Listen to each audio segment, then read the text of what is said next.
war is causing extreme suffering to civil population, till now the human cost has been extraordinarily high, and unfortunately is likely to increase. Moreover, the fighting is destroying cities and landscape, giving witness to the country's literary history. So these are some images on the current status. Okay. Yes, the current situation of Aleppo. The first is made by a photographer who is trying to describe what is going on with the city. And this is, a kind of bad anniversary of the 5th year of the Syrian war, and it's a kind of commemoration made by the Save the Children. And this is a map made by some scholars who are studying this situation in Budapest University. And with the red spots, there are all the sides of the entire city which were damaged and flooded and so on. So it's clear the condition are very bad. Damage to one of the world's richest cultural heritage continues to climb, being particularly centered into the ancient city of Aleppo, where the former grandeur of the urban landscape was given by an overlay of architectural and archaeological layers, and by a counterpoint between major monuments or landmarks and the fine-grained urban fabric. So these are pictures of Aleppo with the citadel in the middle of the settlement, the souk, the great mosque, and the urban fabric around.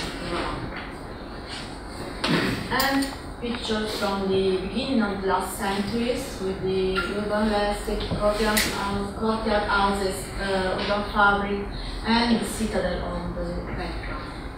Or pictures from the beginning of this century, taken from the citadel, with souk in the middle, the mosque, and the system of canals of the urban fabric, courtyard houses. It was kind of choral work of architecture. In Aleppo today, and house by house bumper is damaging not only architecture masterpieces, but most of all residential urban fabric of the historic city center. Therefore, this unique cultural heritage is in great danger. And these are some pictures made. There is a project at the Columbia University now in which they are trying to put in together pictures of how it was and how it is now. So from here is it possible to see along these lines now how the damages are affecting the urban fabric. So I didn't want to show you too much about the destruction, but Annette Gambler, she said perhaps people need to know, no? Because we are suffering a lot looking at these pictures. These are pictures from the citadel, from the entrance to the citadel on the city, and from the city to the entrance of the citadel. So everywhere is just destruction.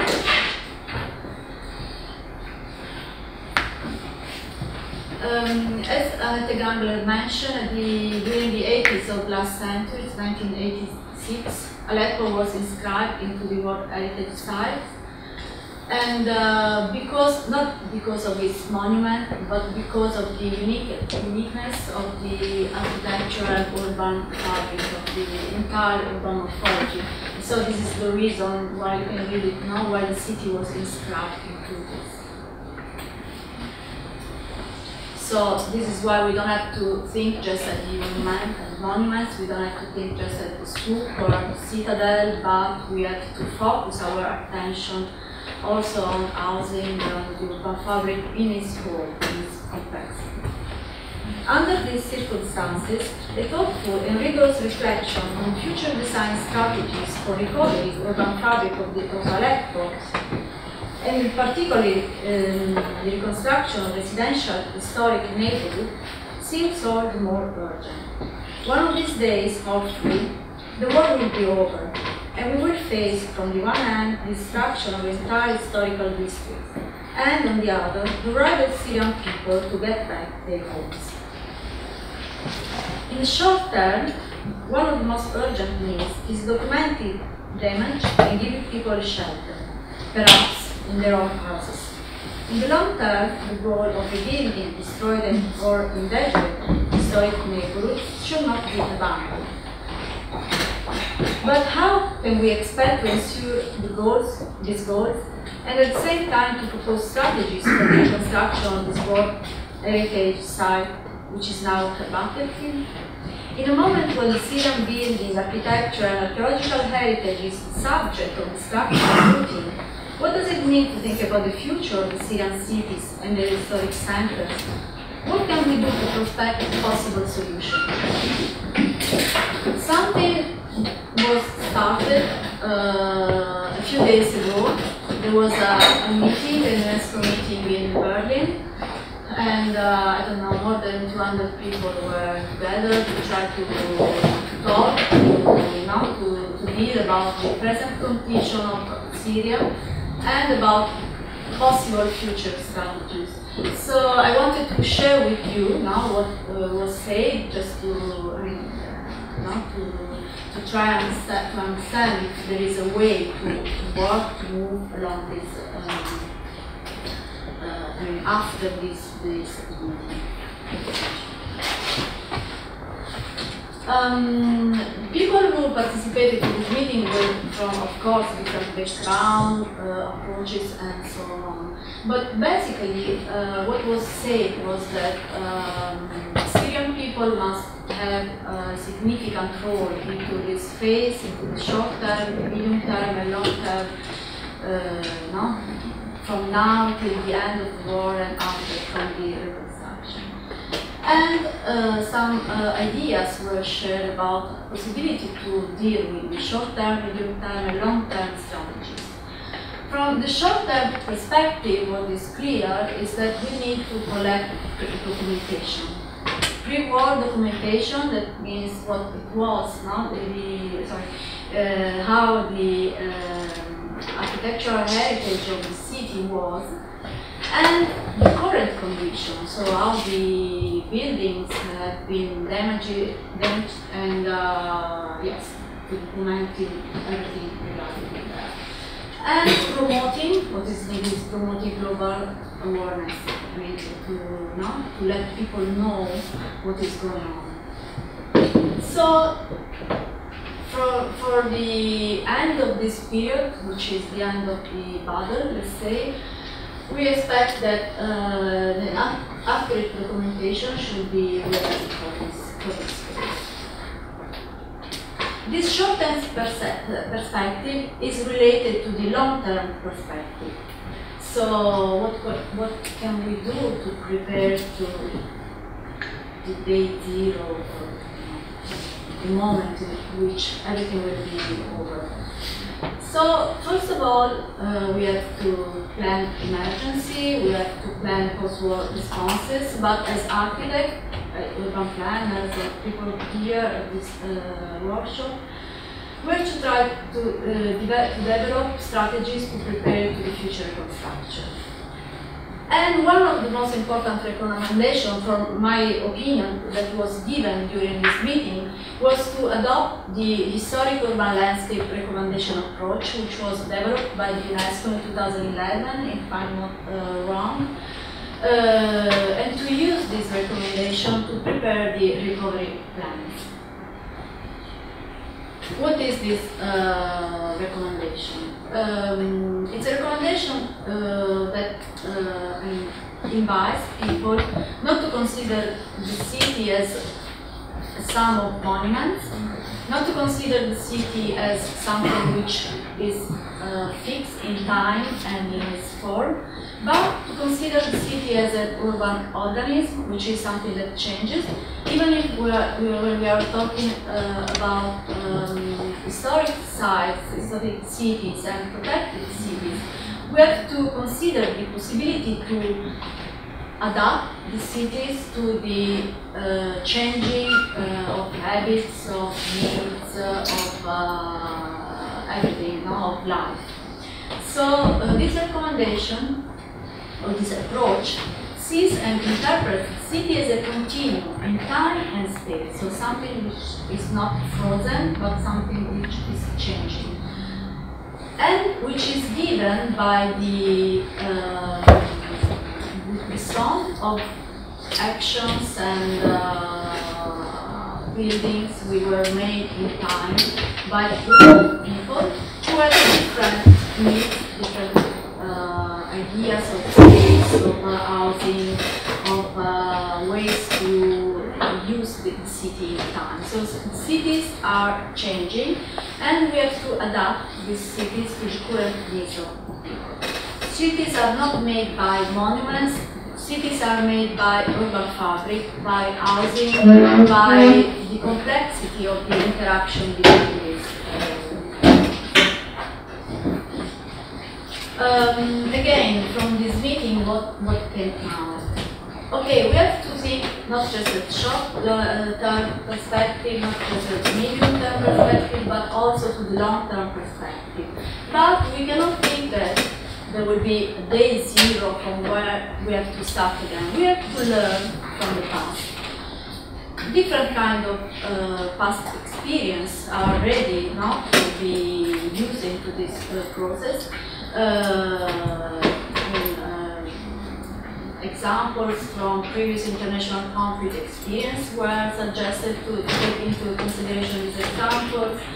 But in Aleppo, there was, and Annalinda mentioned this, there was an important experience which was made by this cooperation between Germans and Syrian people for the rehabilitation of the city. So we don't have to think that after the war something will not completely erase the past, but we have to start from the previous experience. So it's important to learn from that. And this long-term perspective is related to the methodology we have to adopt, which suggests to include this cultural heritage approach in recovery plans and to identify the needed resource, also financial, that we will need at the end of the war, so now think about the future, and to revise the legislative framework. Okay, this is not the place where to talk about, and I'm not the person, but this is the framework in which to do. So, short-term actions are related to long-term actions somehow. So we have to coordinate something which is ready now, which we are going to do, to what will be needed in the moment in which everything will be.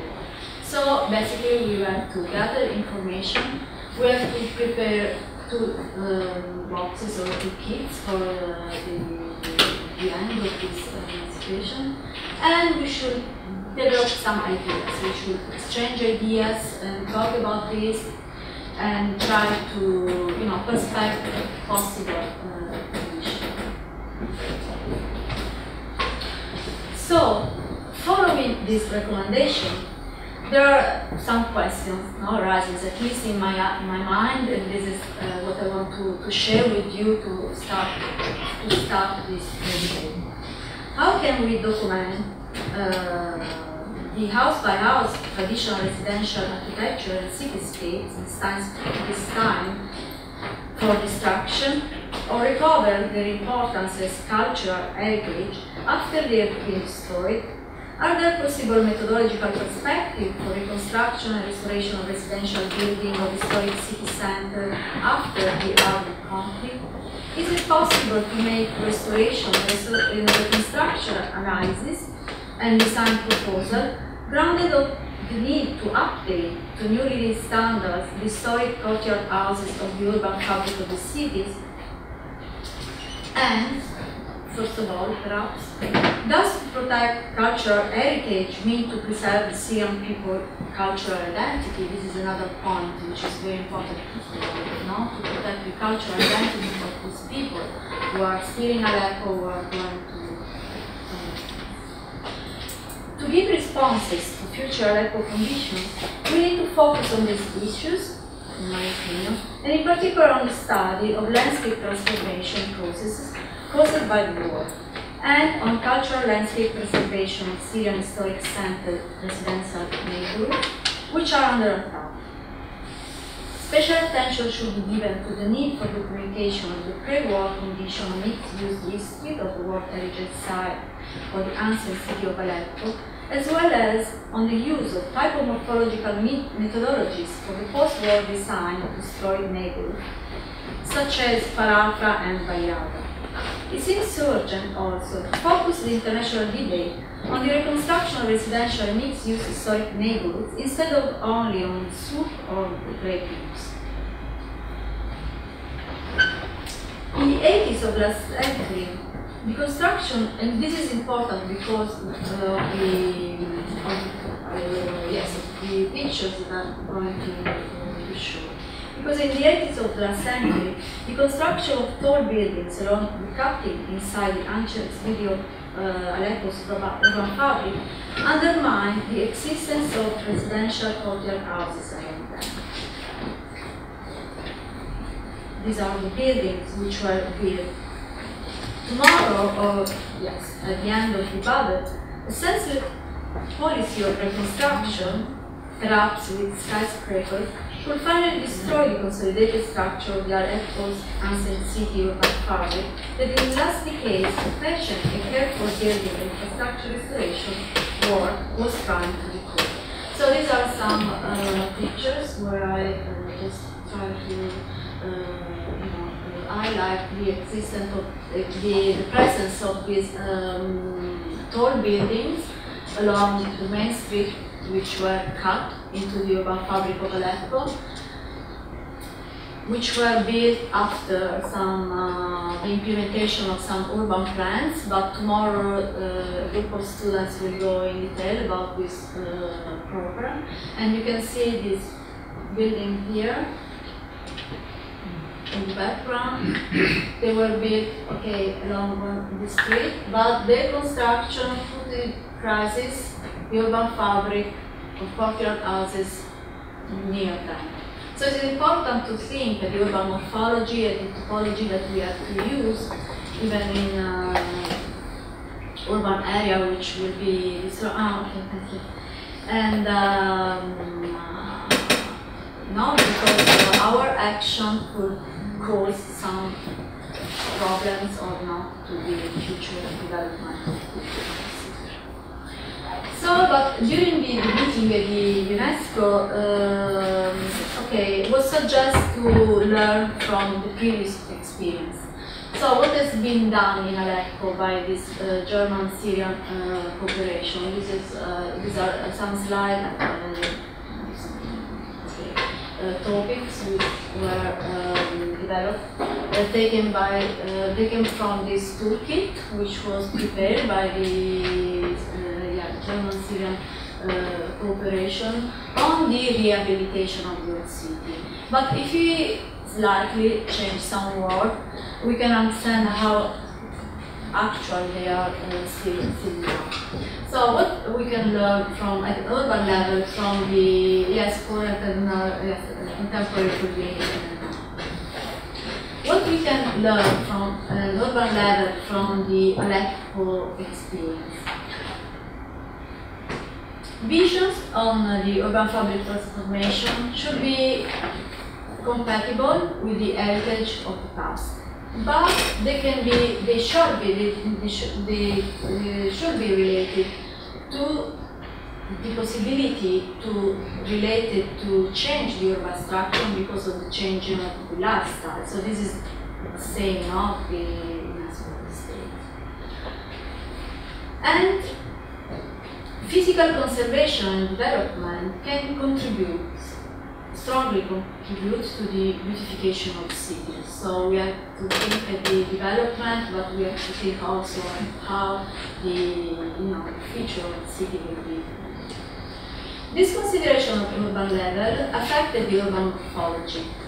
And so the urban plans and the development suggested by this cooperation were related to the improvement of building structure, to the improvement of the urban fabric, to the improvement of the public open space. But they were related also to the neighborhood level, not just to the urban scale. And the neighborhood level is made by housing, not by the monuments, housing, and together. So all these scales are somehow related. And the Aleppo experience teaches that the unique urban pattern of this oriental city is made by elements which are what we see about the cultural identity of the city. So if we change these elements, if we change the house structures, if we change the urban morphology, we are affecting the identity of this city. So this is an important, from my personal perspective, this is an important point to. But this element needs to be updated, to be a place where people can live according to contemporary urban standards. And about the housing, you can see what this cooperation has done. No? They try to bring people back to live into the old city, giving them support, financial, and so this the urban morphology is related to the housing. The houses rehabilitation is related to the urban conservation. So it's something that we can see from up to the bottom, from bottom up perspective. But the houses rehabilitation, because we are talking about what we can learn from what was done in Aleppo. We will talk about, I don't know, in the future about houses, what, reconstruction, I don't know, installation, whatever it could be. Needs to think that the traditional courtyard houses, Arab courtyard houses, need maintenance, restoration, and modernization, because they don't have services in some cases, they don't have appropriate, I don't know, kitchens or toilets or distribution into the courtyard. It's kind of difficult, so we have to think globally about that. But it's important to think at the courtyard houses to preserve the district socio-cultural authenticity, which means the cultural identity of the city. So if we don't focus our attention on the houses, we run risk to transform the city into a kind of museum, kind of something which is frozen, which is not livable or used by people. So this is not so. Houses rehabilitation is related to cultural identity, but these are the points on which we have, with which we have to deal. With modernization, upgrading to modern living standards, but keeping the characteristics that the city had, and the characteristics which were at the basis of the inscription of Aleppo into the World Heritage List. So if we change this, we won't be Aleppo, and we won't have Aleppo anymore. So, both in short term and in long term perspectives, it's urgent to develop strategies to give a shelter to the ancient city inhabitants and for the future reconstruction. If the short-term perspective is already started, the long-term perspective is the most urgent. We need to develop strategies both to give shelter to the inhabitants of the ancient city and to face the future reconstruction, keeping in mind that sheltering and reconstruction cannot be intended as separate programs. We cannot say, okay, we will give shelter to the people, we will build a new settlement somewhere, and then after 10 years they will come back. Now, people needs to come back to their houses. So we have to develop strategies into this direction. We should instead develop a methodological approach that embraces sheltering action into the reconstruction one, considering them as two phases of the same achievement.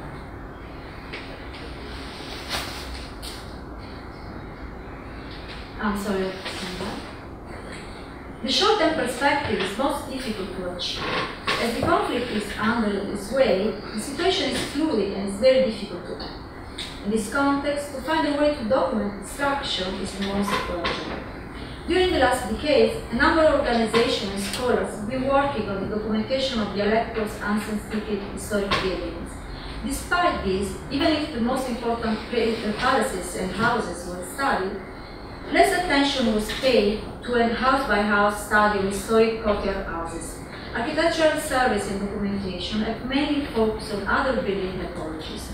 If we do have an almost comprehensive architectural surveys of khans and commercial buildings along the Sukkah Medina, as well as mosques and religious buildings widespread in the old city, there are no comprehensive literature and surveys of the Aleppo residential historic neighborhoods.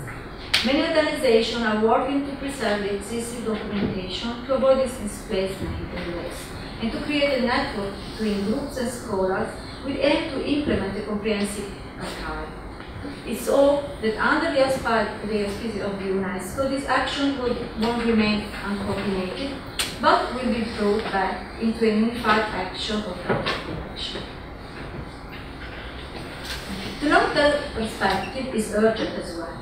We also start developing strategies both to give shelters to the inhabitants of the ancient city and to prospect to the future reconstruction. We should keep in mind that sheltering and reconstruction strategies cannot be intended as separate programs. We should instead develop a methodological approach to embrace the sheltering action into the reconstruction plan. That is, to consider them as two phases of the same action and to think of the post-war reconstruction as a rehabilitation of the Aleppo's individual cultural heritage. To revive the cultural heritage means to give back to Syrian people their cultural identity. So, even we cannot foretell this scenario, at the end of the battle in the city of Aleppo, we will face at least 4 different situations, which are this one. Need to restore buildings that are well documented, need to reconstruct buildings which are well documented, need to reconstruct buildings which are not documented, need to plan emergencies. The point, the cases 1 and 2 are connected to the documentation. So the short-term actions, which many international centers are already undertaking. Given the possibility to use satellite imaging and the existence of detailed cadastral maps, since the French mandate in Syria documented the old city urban structure, we shall have enough information to reconstruct the neighborhood layout at urban scale, even in case of extensive change.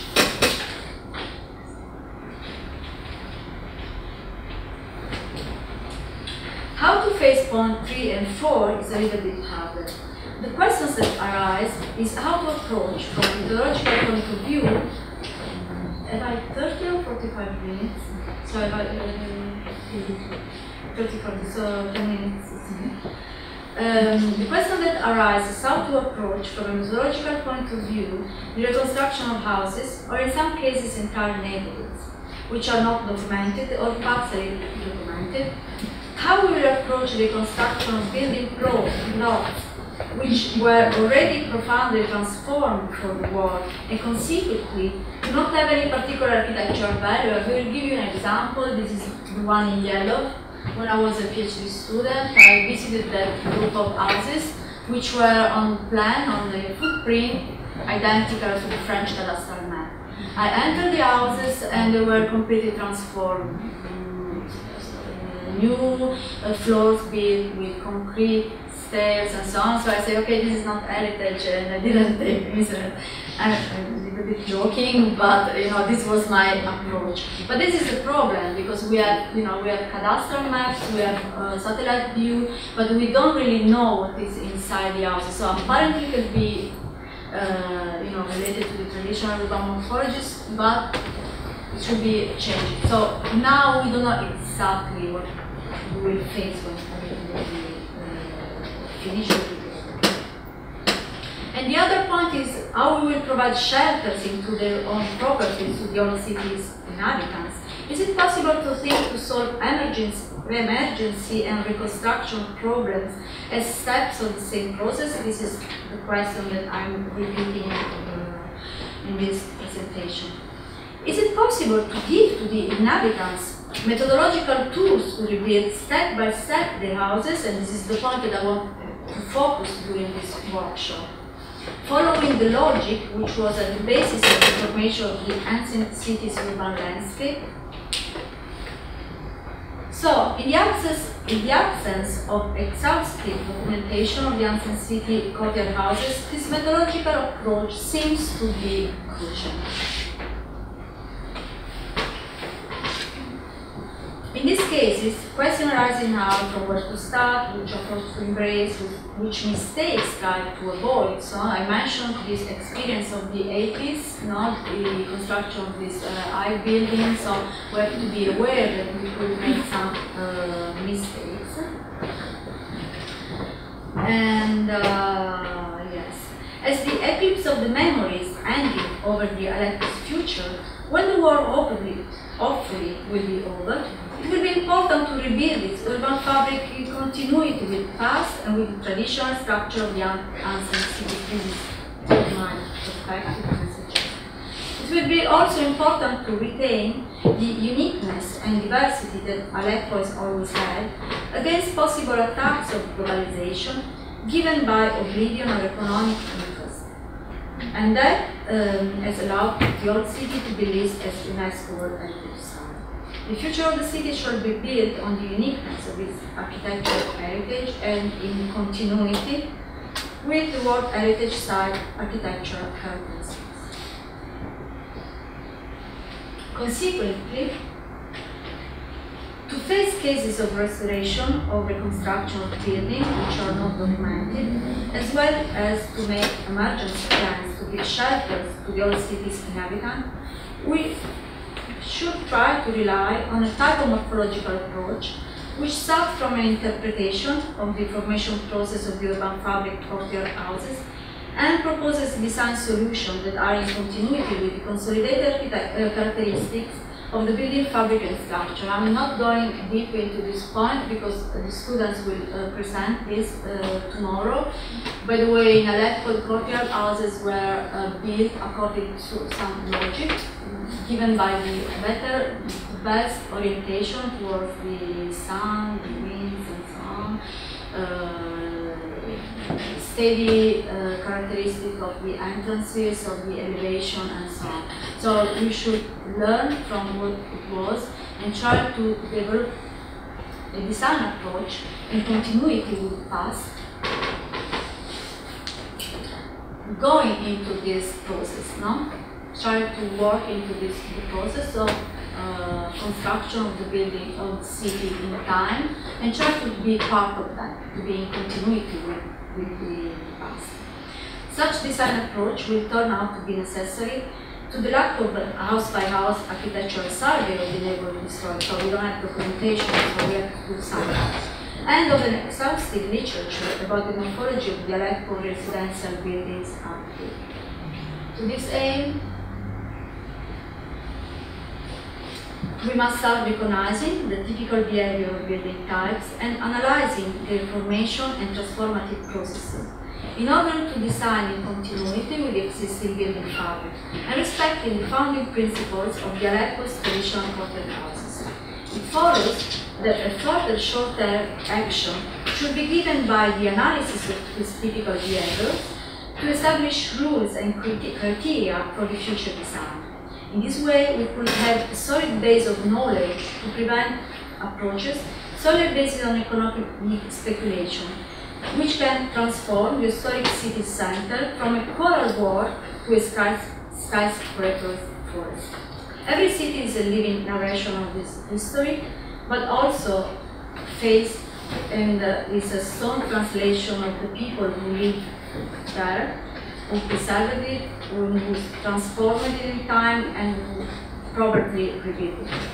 Therefore, looking at Aleppo, we wish for continuing to recognize its identity even after the war, and not instead the artificial signature of skyscraper under the feet of the citadel. I finished, it was the last slide. So this is my perspective, and what I want to, I don't know, contribute that I would like to give to this workshop. Now to try to think at the future of Aleppo, starting from its past, starting from the structure of the houses, which are the basis of the cultural identity of the city. So this is to me the most important point. So aggregates, which is cluster of hotel houses, are the key element for the identity of the city. So we have to start looking at that, studying how the houses were made from a morphological, the neighborhood, I mean, a typological and constructive point of view, and deal with this, trying to upgrade the houses, traditional houses, to the modern needs. And hopefully, this is my that those people will be able now after the war to resettle in their houses and to start the reconstruction of their own houses from the inside. After they will be provided by methodological tools to reconstruct this building. So thank you very much for your kind attention.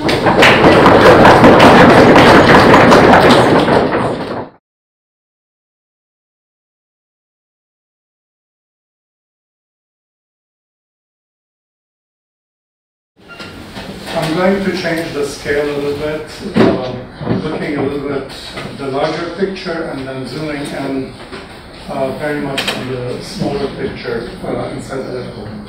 And for that purpose, I want to first go back a little bit in history and understand Aleppo from a territorial point of view, because it's very important that we contextualize where the city is and where the city could become in a post-conflict situation.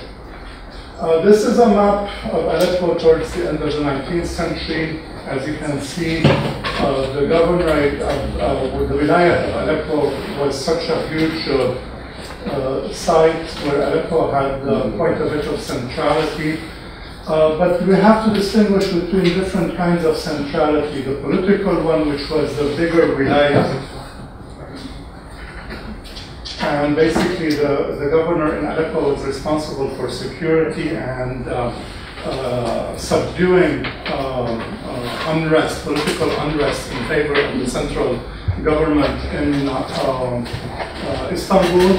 And on the other hand, the more sort of day-to-day administrative and sort of economic centrality of Aleppo, which consists, sort of includes the Aleppo Sanjak, which is part of the greater Wilayah. Within this framework, Aleppo was in command of a huge hinterland of agricultural lands and of cultural resources, and in many ways, if we're going to define Aleppo as a culture, we cannot just look at the city. We have to look at the whole surrounding areas. Aleppo's music, Aleppo's culture, Aleppo's food is all intertwined with this sort of huge hinterland around it. Come 100 years ago, almost to the date, the British and the French were sort of contemplating what to do in post-Ottoman era. This was a series of many meetings that took place between the French and the British. The Sykes-Picot Agreement, we all have heard about it one way or another. I'm not here to blame lay any blames on it, just to explain how territorialities evolved around that time. In 1916, it was clearly the Ottoman Empire was going to fall. There was no point in the discussion at that stage that the Ottoman Empire is no longer going to be there. A different type of territoriality was to emerge, and basically the Allies at the time were sort of contemplating what kind of a territoriality would have to emerge from that. And when Sykes and Picot sat together in that room and drew on an already existing map and colored the zones of influence, they were not actually demarcating territorial borders. At the time, they were just demarcating how they're going to put areas of influence. and set up the kind of post-war division of influence. And in their mind, they were not talking yet about a state or a series of states. They were still, at that stage, very much unclear about what kind of a state would emerge in the region. One very important notion in that discussion is that they were contemplating, for instance, options. One option would have been to have zones of influence within the Ottoman Empire, sort of a post-Ottoman governance of sorts, with little mini-states in a federal system that belongs to the Ottoman Empire nominally as a khilafah. But on the other hand, it would be divided into two zones of influence. That was one option. Another option was to create sort of mini-states that have independent sovereignty.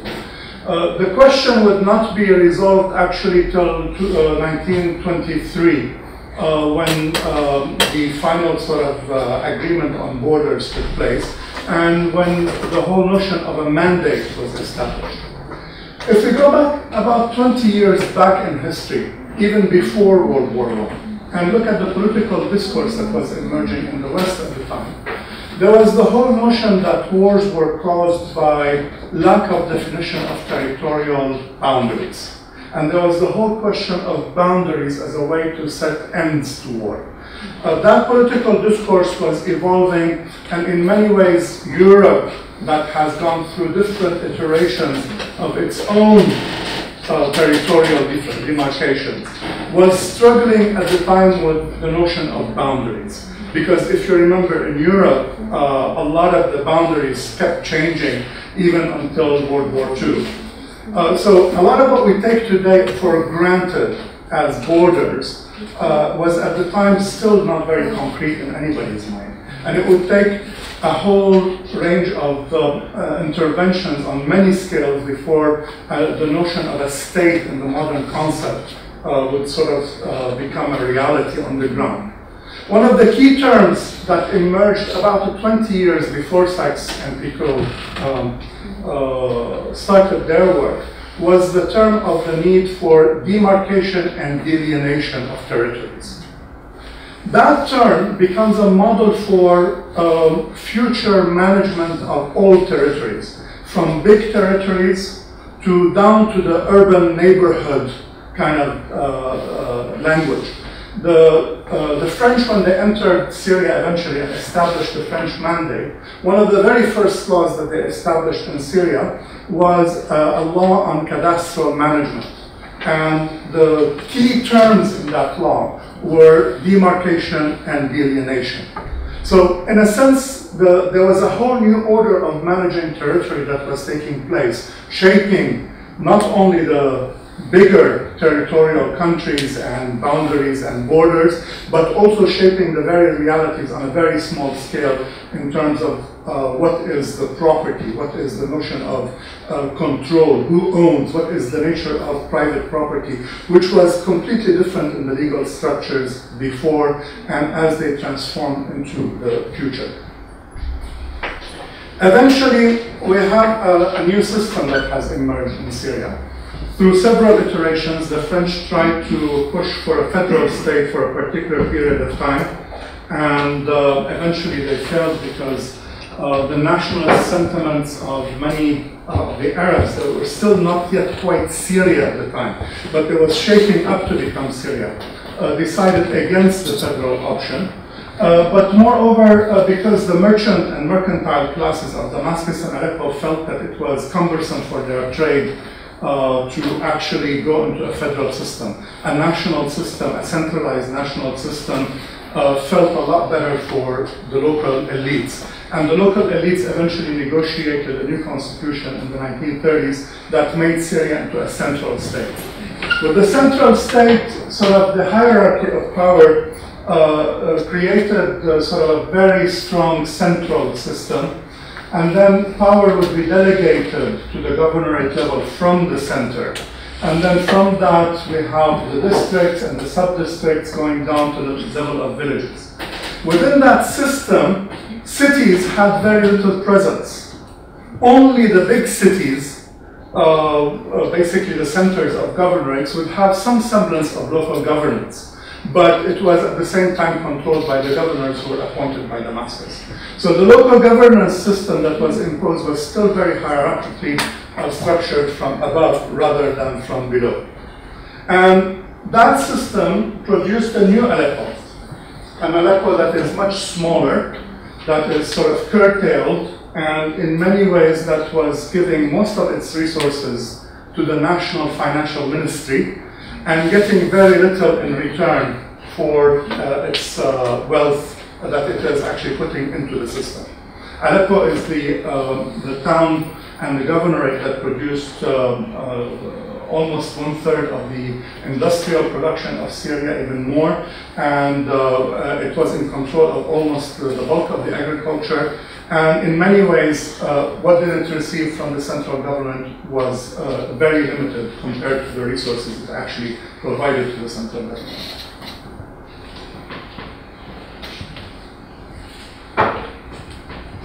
A lot of the traditional hinterland of Aleppo was cut off, and as a result, sort of Aleppo lost its centrality on an economic level, but gained centrality on a political level, and became the focus of rather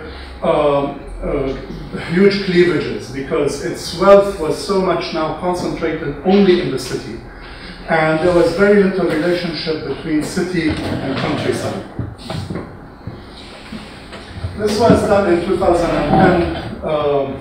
The Regional Planning Commission mapped GDP in every district in Syria. And just to show you where Aleppo was and where Damascus was, we have very clearly high concentration of GDP around. And if you look at the white dots, these are the zones of poverty in Syria. So we see that around Aleppo was a heavy belt of poverty that was emerging through this sort of centralizing political systems and dissociating urban from rural in the state politics. Syria was pretty much organized in around two basic centralities: Damascus as the political and administrative capital, Aleppo sort of commanding the north, the agricultural corridor of the country.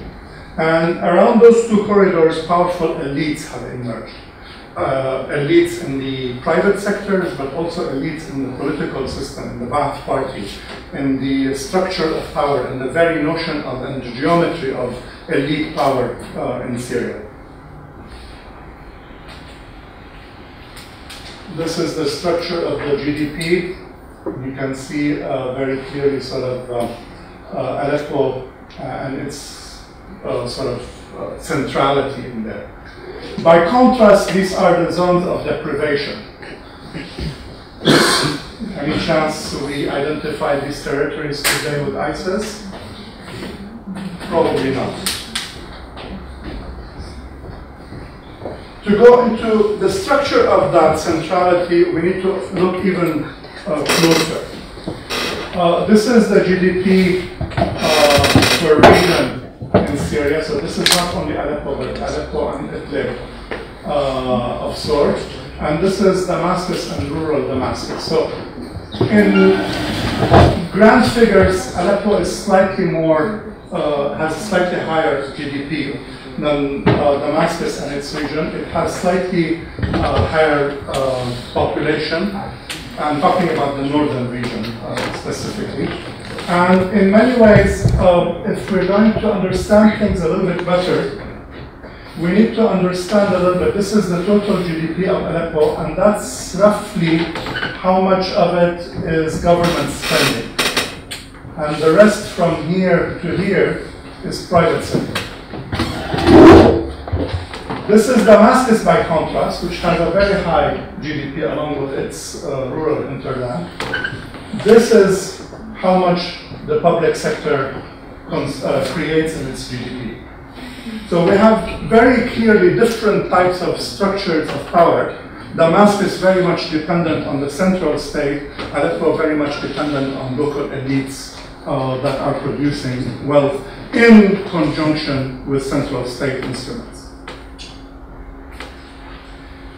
Of course, many people would like to look at Syria under different types of territoriality. There is the ethnic sectarian, and in many ways, a lot of people are now putting a lot of emphasis on this ethnic sectarian layer, but I would actually caution that this is actually a fake perception.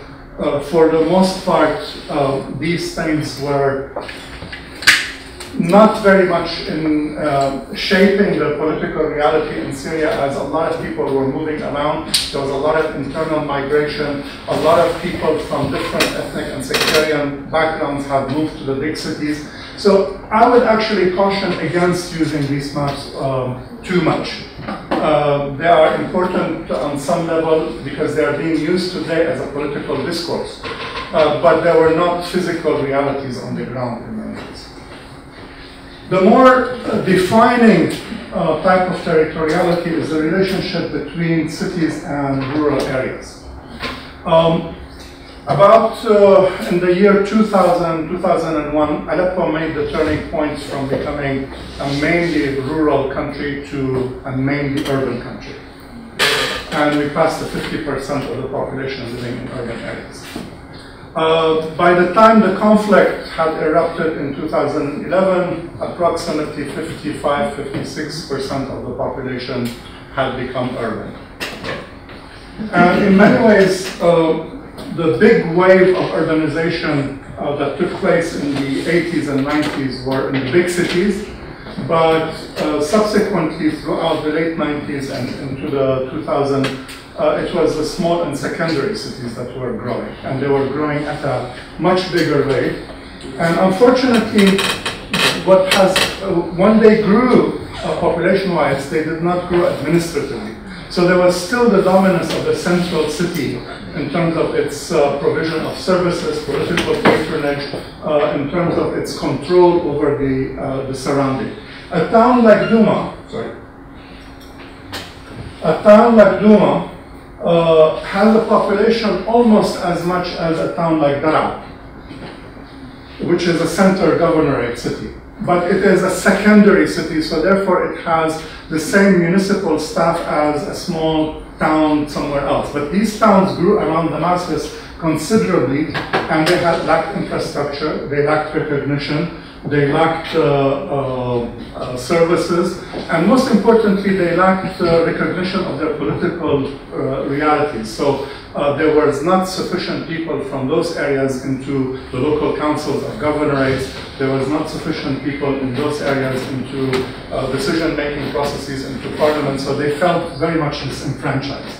By the time the conflict erupted in 2011, one of the important layers of the conflict, and I'm not saying there's one layer, there's many layers to the conflict in Syria. One of the important layers is actually this sort of discrepancy between not urban-rural, but between big cities and small cities. And there was a sort of a vengeance in many ways, because all of the services, all of the political patronage, all of the power was in the big cities.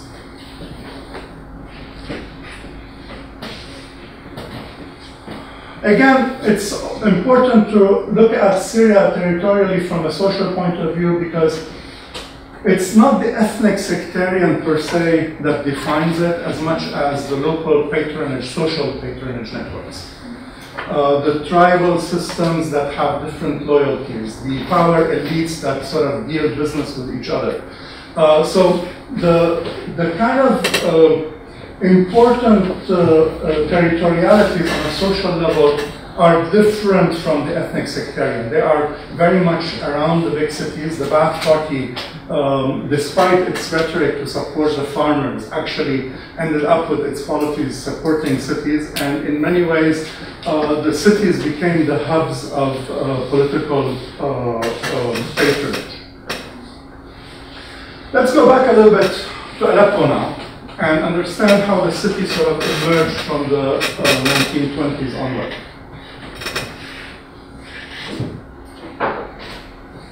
This is a map that was done in almost when they issued the cadastral law.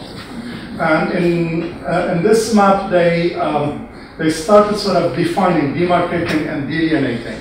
And likewise, on a very small scale, the cadastral system itself started creating these sort of demarcations, titles were divided.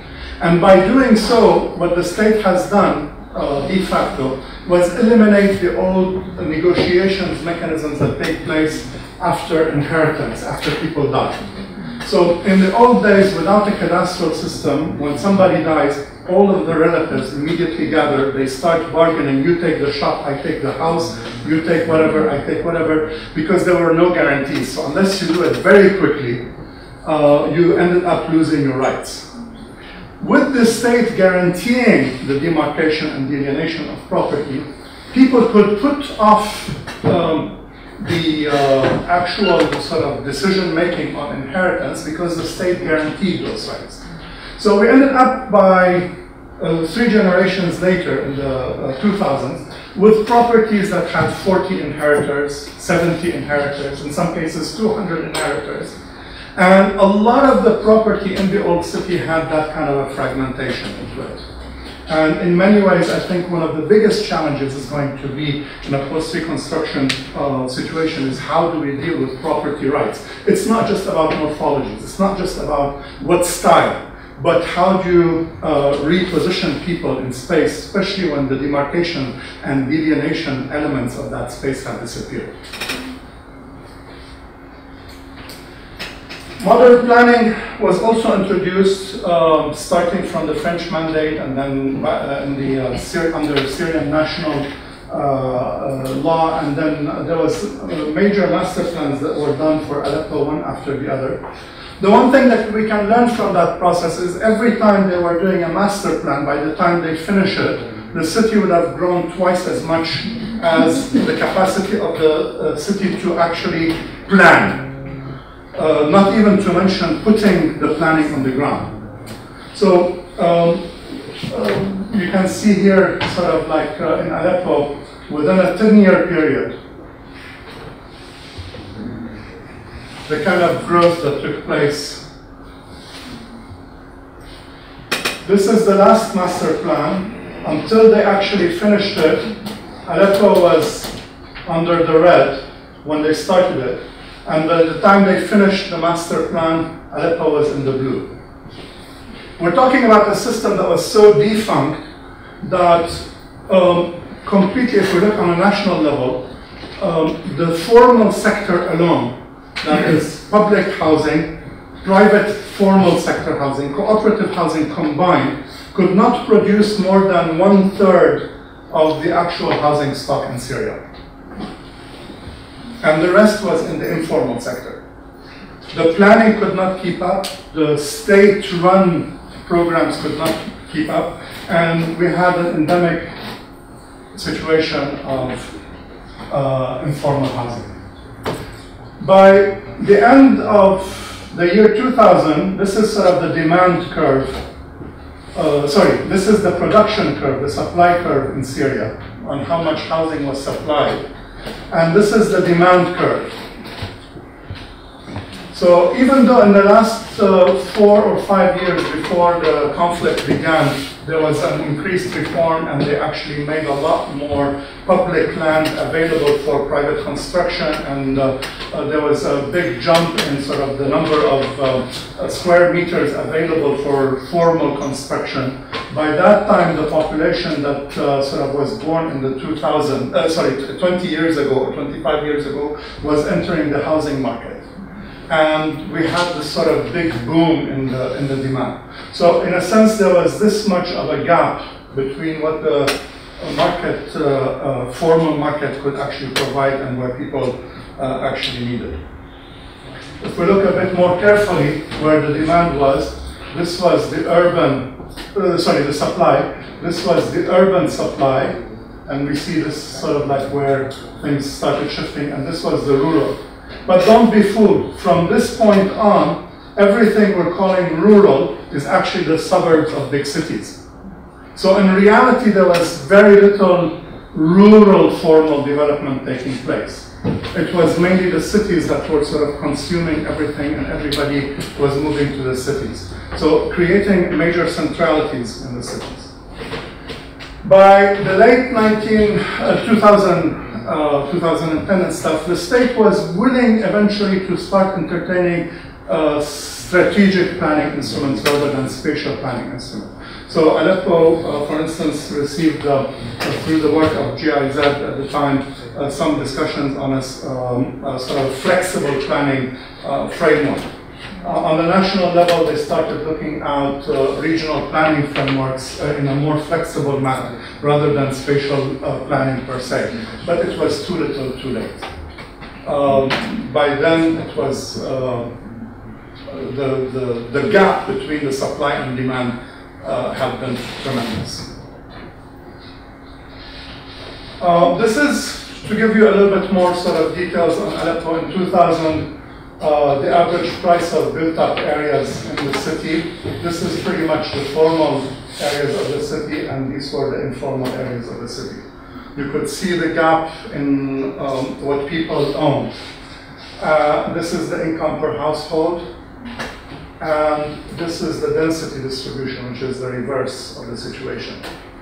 In 2012, when eventually the rebels entered Aleppo and created the demarcation lines, which are pretty much still the demarcation lines as they stand today, more or less, with small minor changes inside the city, you can see exactly where the discrepancies have taken place. I'm not saying poverty created the conflict per se. This is one layer. But I'm saying when the cleavage took place around these issues. I'm not saying poverty was the instigator. If anything, Aleppo did not rise at first.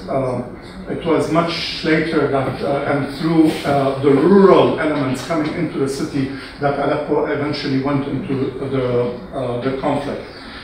For 2 years, Aleppo did not go into the conflict. But what I'm saying is that when it eventually went into conflict, it was those cleavage lines that became the most important cleavage lines.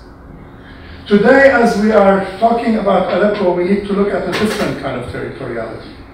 This is a map that was sort of done looking at the different social media networks that are organized by local neighborhoods to provide information about water, electricity, medicines, legal documents.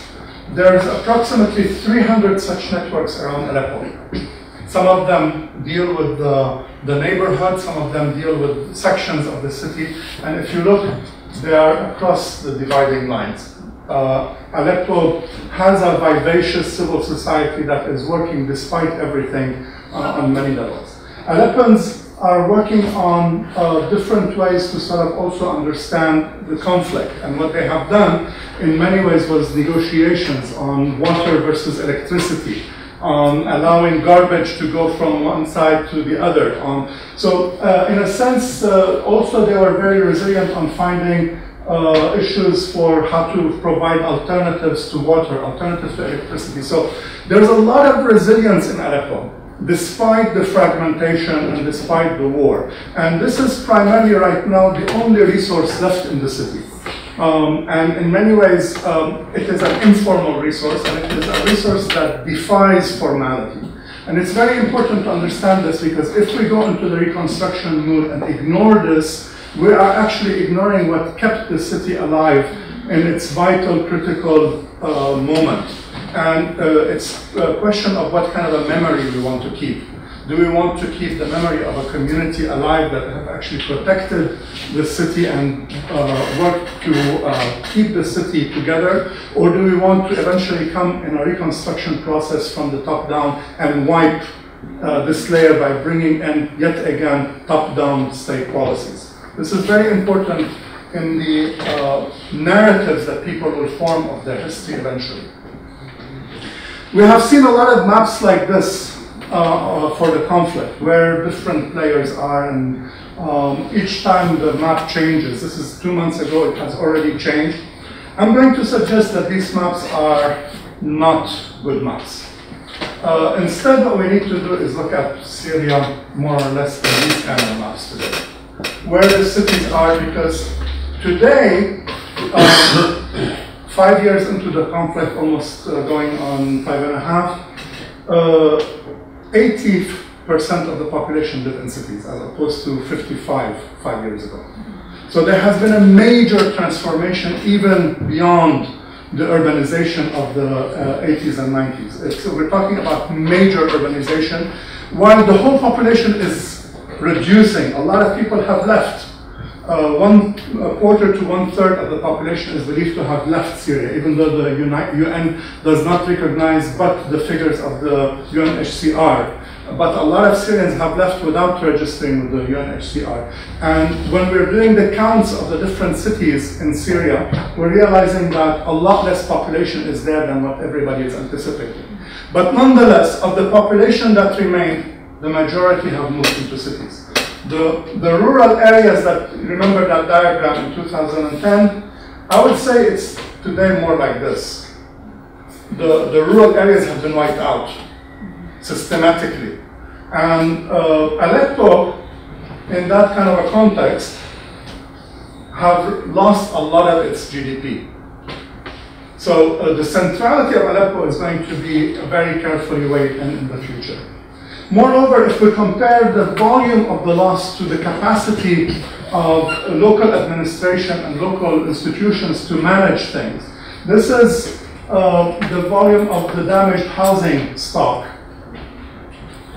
in Aleppo in sort of towards the end of 2014 into 2015. So actually it has been damaged a lot more since then. And this is how much the total government spending on the governorate of Aleppo on that year.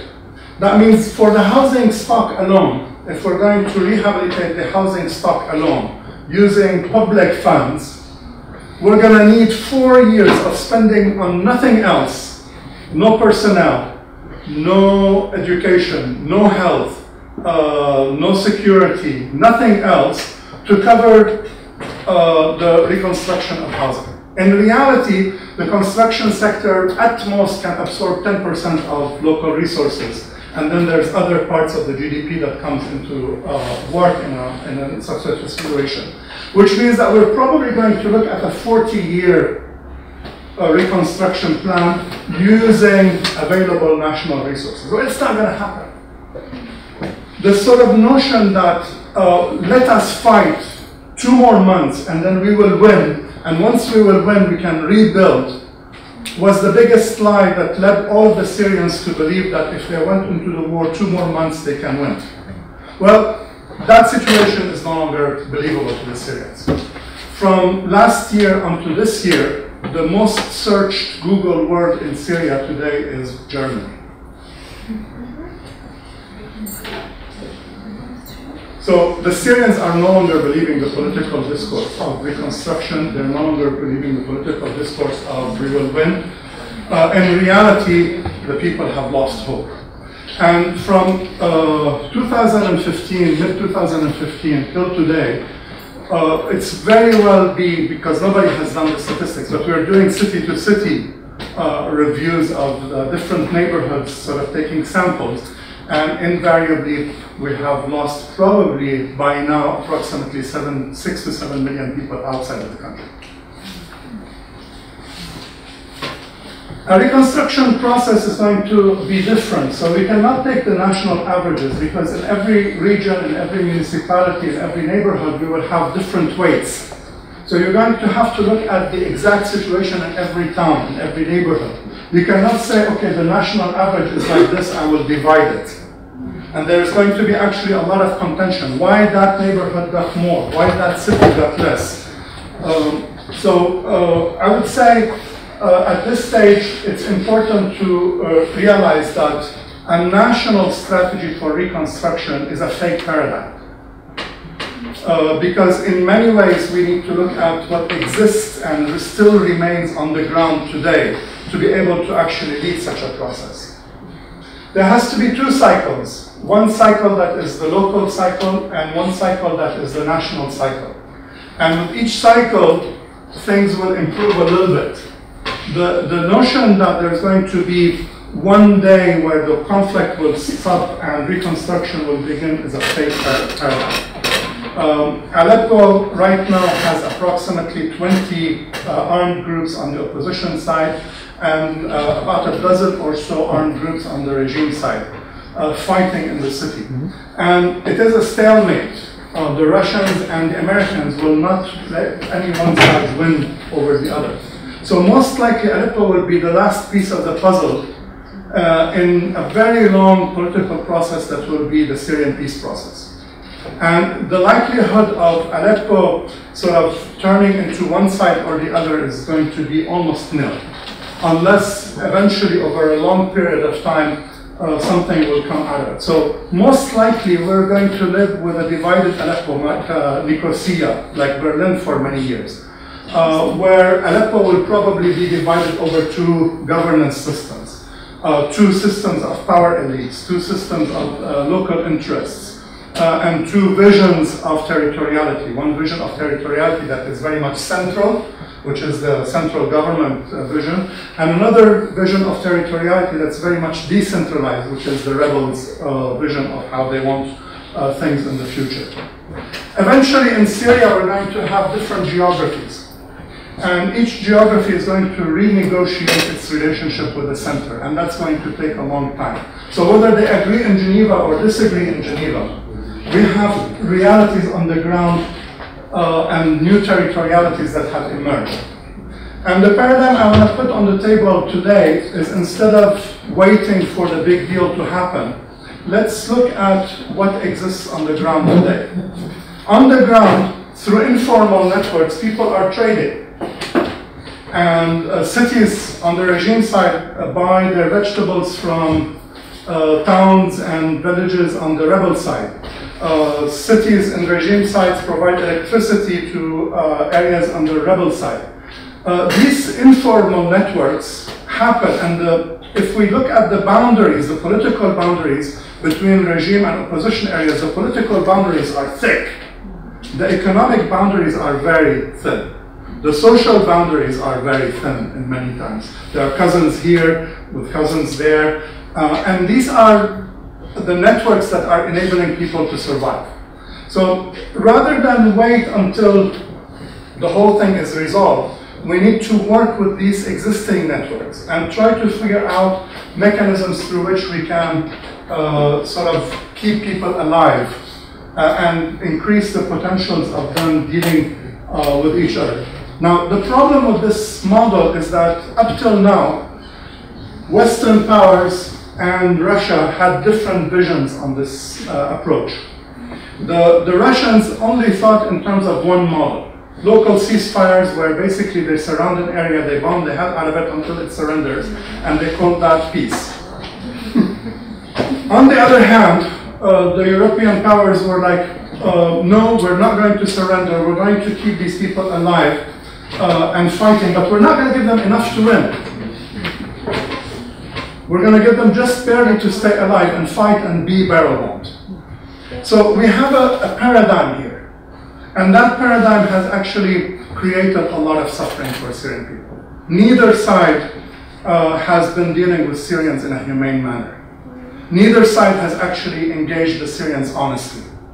And it's important that today, if we're going to start revising international approaches to Syria, the German government, for instance, from day one took on the approach that we're going to support the opposition and only the opposition. And therefore, any chances of linking the opposition to infrastructure that was on the regime end was not explored, because that would basically allow the opposition to lose. So rather than looking at these local micro-stabilization mechanisms, we took a political decision when it was a humanitarian decision to be taken. I think the conflict would have been probably a lot less severe had we, from the day one, avoided taking a drastic political division sort of an attitude on Syria. But the time is not late. The Europeans have come to understand that Syria is not going to be won, and the Russians have understood that they're going to have to make a compromise on Syria. We have now a political framework in the making. When it will actually transform to the ground, we don't know. It might be one iteration or two iterations or three iterations. Likelihood, as we all know, there's going to be a roller coaster in politics. Politics never sort of materialize in one go. So there's going to be different iterations, and the question is, how can we create sufficient networks on the ground to keep the different areas in each, between opposition and between regime and between Kurdish areas, still dealing with each other, creating these sort of microcosms for local infrastructure, local economics, local stabilization measures to take place. It's not going to happen by the Germans doing that alone, or the Russians doing it alone, or the Europeans doing it alone.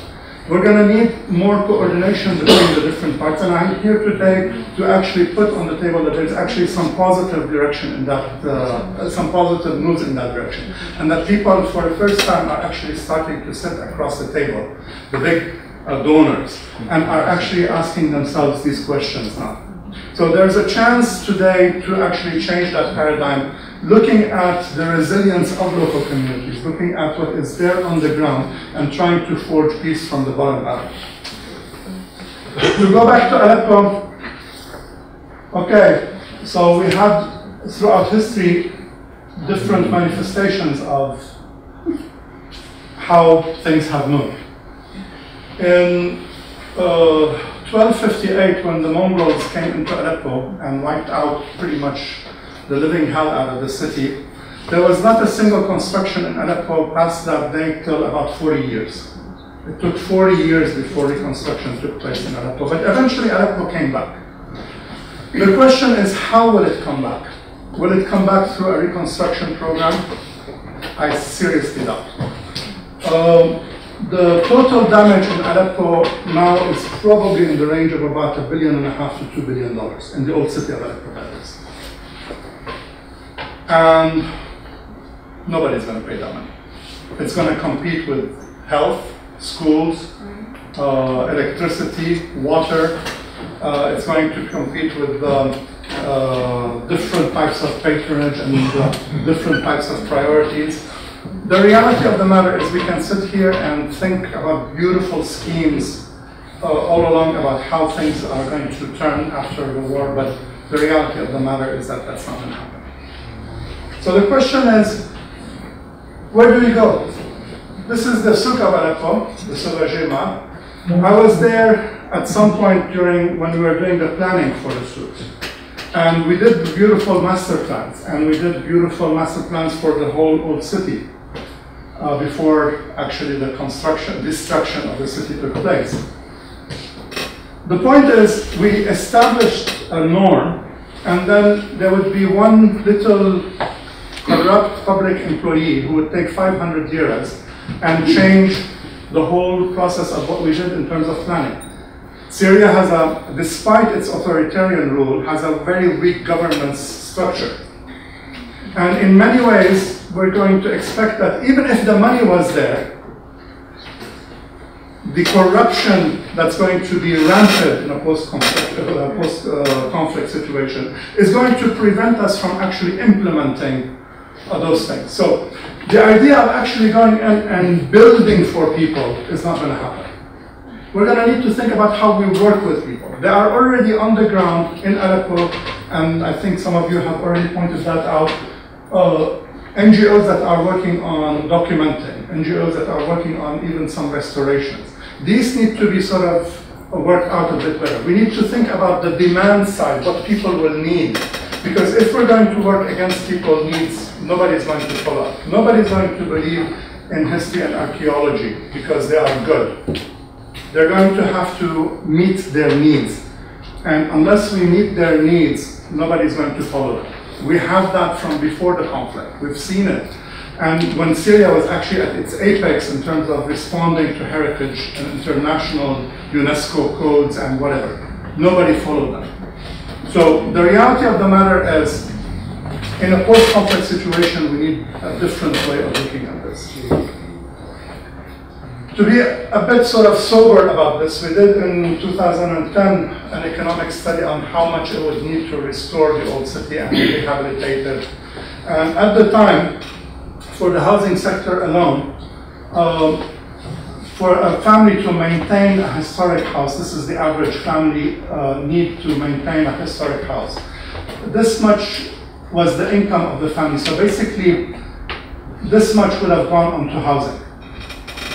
How much was the government spending on the old city per capita at the time? And then the German government, through debt swap, actually doubled that number. So it became, this was at the best time.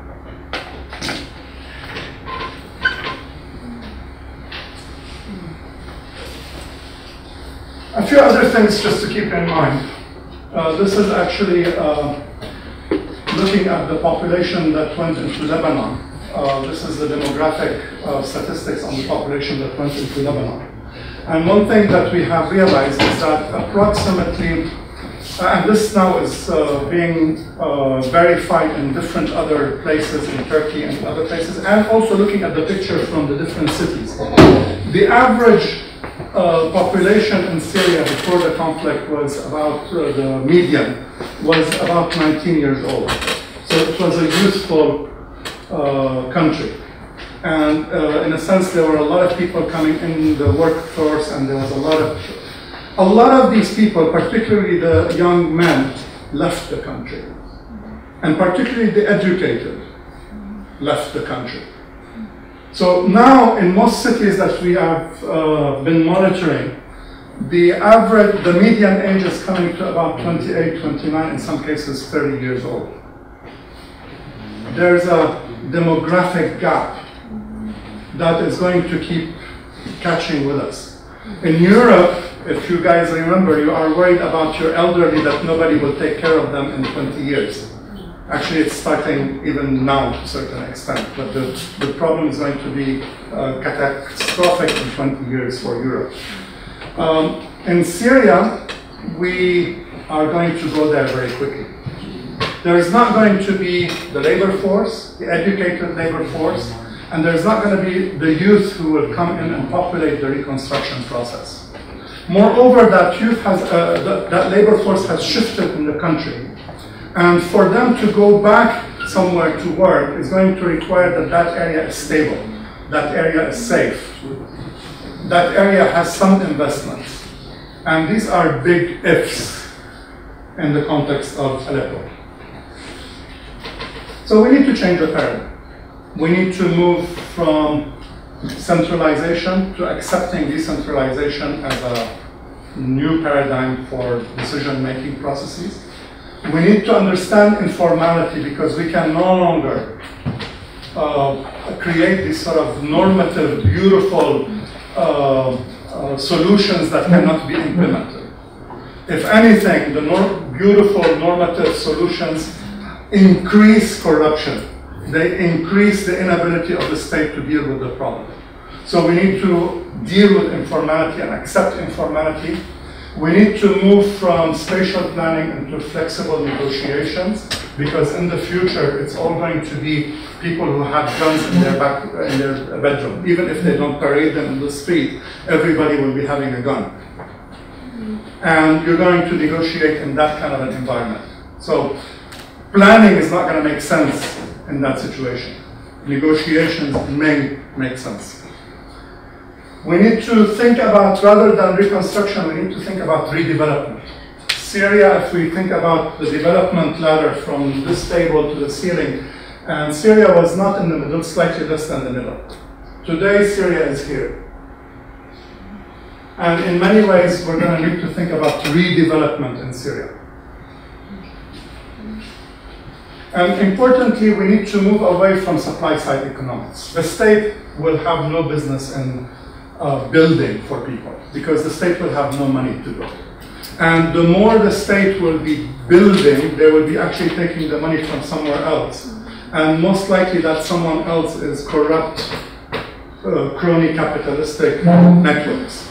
And so there's going to be probably 2 or 3 areas in Syria that will have beautiful landscapes, and they will have beautiful restored facades, and like Beirut, that nobody will be going to. And then the rest is going to be desolate land. So So the more we move away from supply side and move into demand side, we might have a chance to actually work something out a little bit better. In conclusions, there's not going to be a day after. The notion that one day there's going to be peace and the next day reconstruction will begin is not going to happen. It's going to be through several iterations and through painful sort of trials and errors. And violence will recur at different junctures. And very often, even if there was a peace, if we look at the situation in other countries in the world, after the peace deal, there were more violence than during the conflict. Only different kind of violence: criminal violence, retributions, vengeance, fighting over who owns what piece of land. These kind of violence will actually be more mortal than the current kind of levels of violence. Centralized planning approaches for reconstructions are not going to be feasible. They never were. They never will be.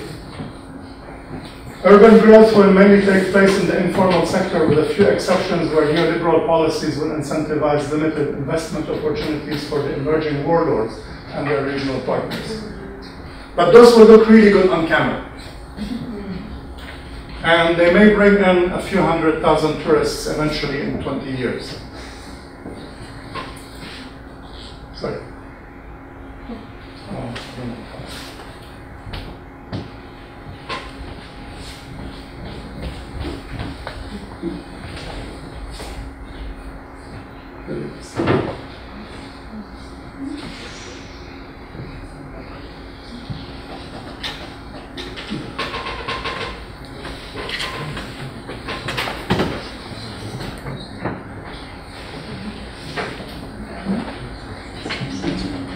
We need to look at flexible tools. We need to look at the profession of planning as one of negotiating, not one of saying this is right and that's wrong. The planners of tomorrow in Syria will be the negotiators. And if you are going to go work in Syria, one of the best things you can do is take some negotiation classes. It is the case all over the world, but it's going to be particularly the case in Syria. There has to be major investments for stabilization and recovery even today, because if we don't work today, we're never going to get to peace. The paradigm must shift. This notion of day after must shift. We need to do a lot of work today to reach peace, maybe in 10, 15, 20 years. If we look at Somalia, if we look at Colombia, where civil wars have been taking place over there, they did a lot of work under fire. They did a lot of work while the civil war is going on. Peace is not achieved and then you begin. This sort of notion of liberal peace building that everybody is making us Syrians try to swallow. That you're going to have peace and immediately you're going to have a perfect constitution, immediately you're going to have democracy, immediately you're going to have all human rights, including gender rights, and everything sort of immediately at the peace deal. Or there's not going to be peace. It's totally the fake paradigm. The paradigm is basically we need to work from now with civil society, with the international community, each in their own grounds, with the political actors themselves to basically work from the bottom up. Maybe then in 10, 15 years we can have peace. Thank you.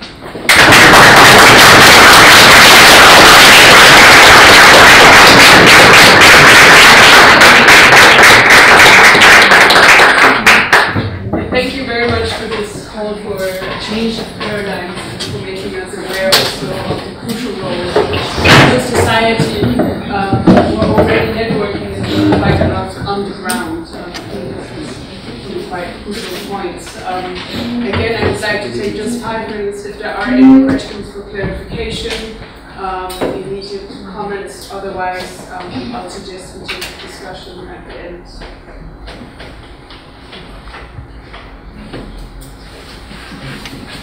As I understood from your introduction, what happened in Syria, and as I understood your background, it is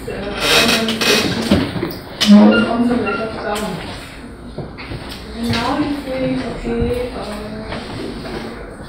to solve the problems. It should be more or less done from up in formal sectors because governance is not good enough available. I think we have to do both. You need really governance, good governance. So you need a system of polycentric governance. And I think also you need planning. Sorry, I have to say. Yeah, because you need also people don't know all. Yeah? It's very important to have experts. Yeah? I think I know all these informal things. It's very important that slow development in the world is going on in this way, but my opinion is really Okay, are we in the range of discussions or clarifications? We are in the range of clarifications, but yeah, I think this goes also in the direction of discussions, but maybe just to clarify whether you actually want to state that we need to focus on one of these mechanisms, but still within the frame of keeping both top-down and bottom-up. There might be a need for clarification.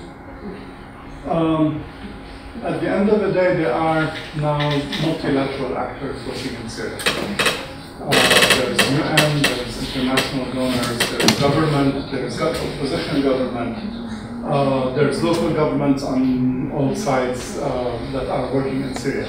So there's not one actor that has a legitimacy on the ground in many ways. So the question of reconstruction is going to be very much a question of visions of who is in power and in charge of planning. That question has not been resolved, and basically for planning to take place in the formal notion of planning, you need a legitimate authority to impose it. The UN cannot, because it would require Chapter 7 before the UN is actually empowered to do that. The Russians made it very clear that they're not going to go into Chapter 7 on Syria. So at the moment, the UN has its hands tied, and everybody in the media is accusing the UN of being biased because it has its hands tied, but it cannot do anything else, because the international order and the international system does not permit the UN to be the legitimizing party for that reconstruction, for that planning. The government of Syria does not have its hand on all its territory. And even on the territory that it actually has its hands, it has deconcentrated power to the point where it can no longer sort of push local warlords too much. Because if they push the local warlords too much, then they are actually alienating the loyalist base. The opposition is fragmented into all sorts of fragments. The international donors have different visions on what's going on. So in reality, what we're going to see is that, yes, there's going to be planning. People like us concerned with the future of Syria will provide normative knowledge that would hopefully sort of create a moral high ground, which is very important. But until there is a reasonable governance to legitimize this moral high ground, the most we can do is act as arbiters and as negotiators between the different interests. I'm not against planning. We can do it for ourselves to be better negotiators. But at the end of the day, we should be realistic in what we negotiate.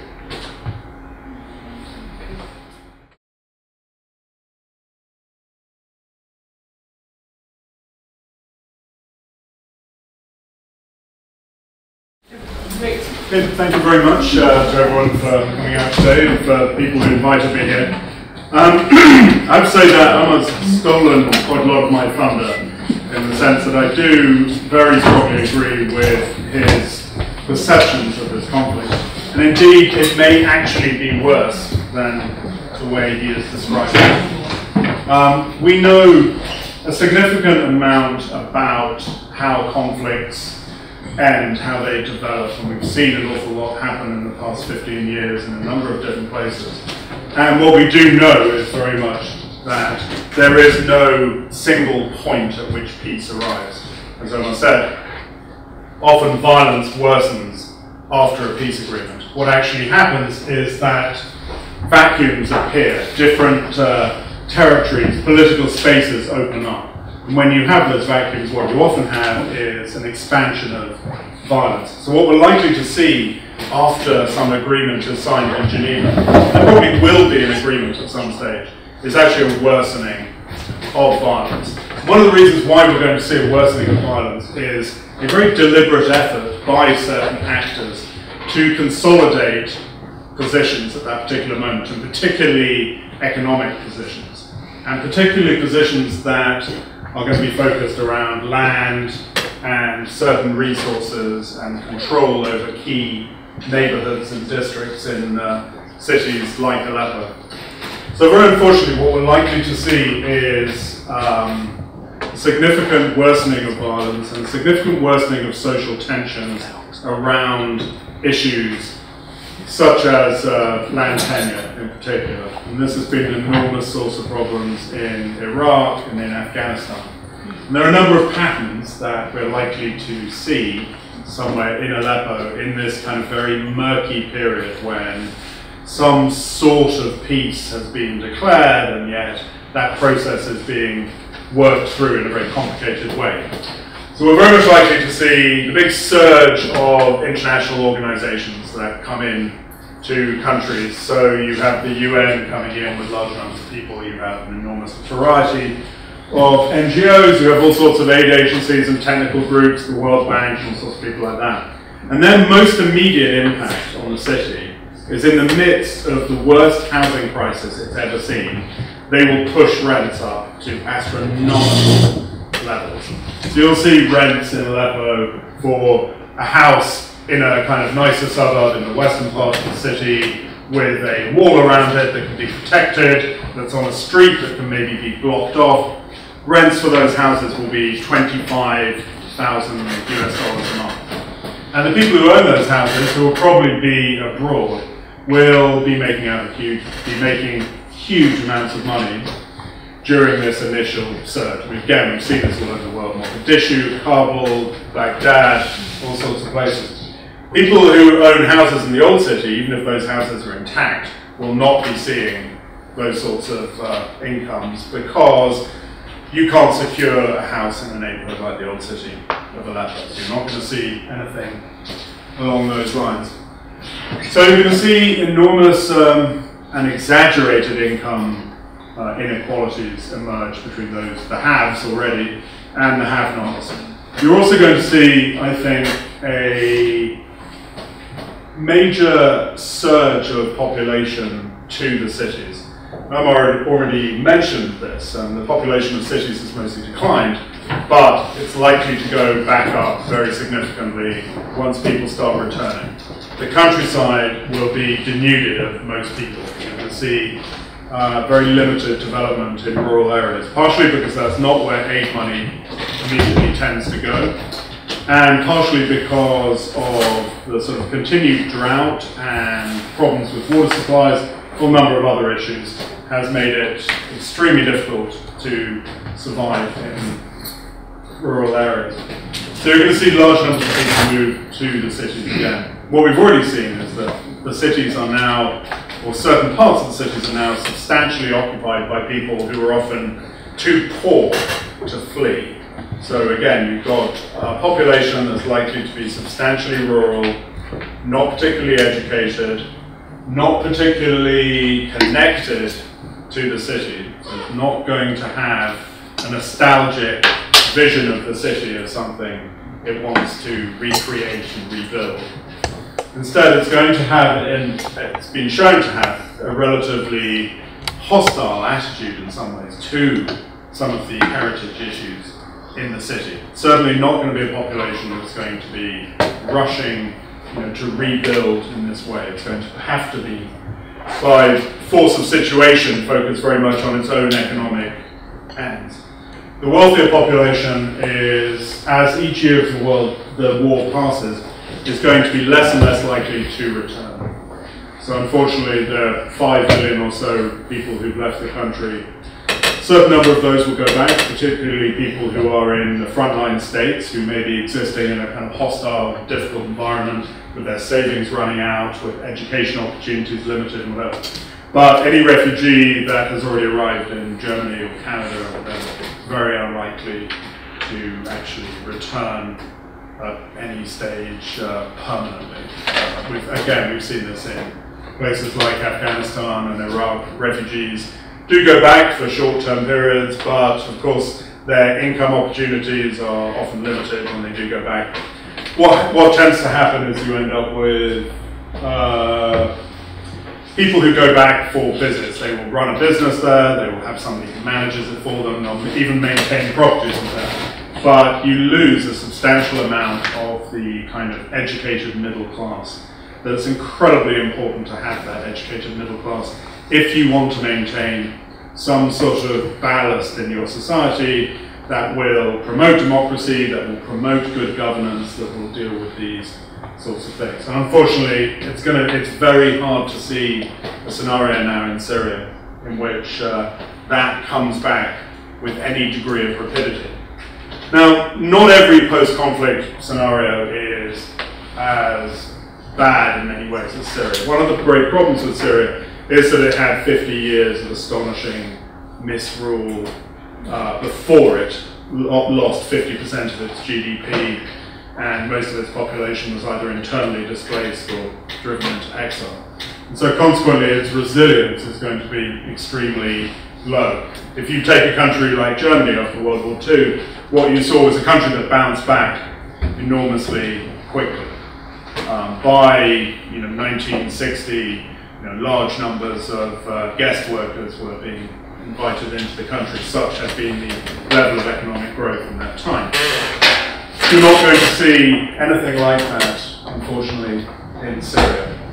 So I very much do agree with Omar's views on how to approach this. I think it's going to be absolutely essential that we take a different set of approaches to the conflict there. And I'm afraid that the international organizations that we have are absolutely not up to the task of post-conflict reconstruction. I don't really like the word post-conflict, but for want of any other term, but any sort of reconstruction that goes on after a country has been substantially damaged by war.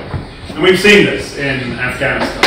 The amount of money that's been spent in Afghanistan dwarfs anything that is likely to go into Syria from the international community in the next few years. And yet, the actual outcomes that we've seen there have been astonishingly poor in many ways. There have been a handful of bright spots. There are certainly far more girls being educated in Afghanistan than there were before.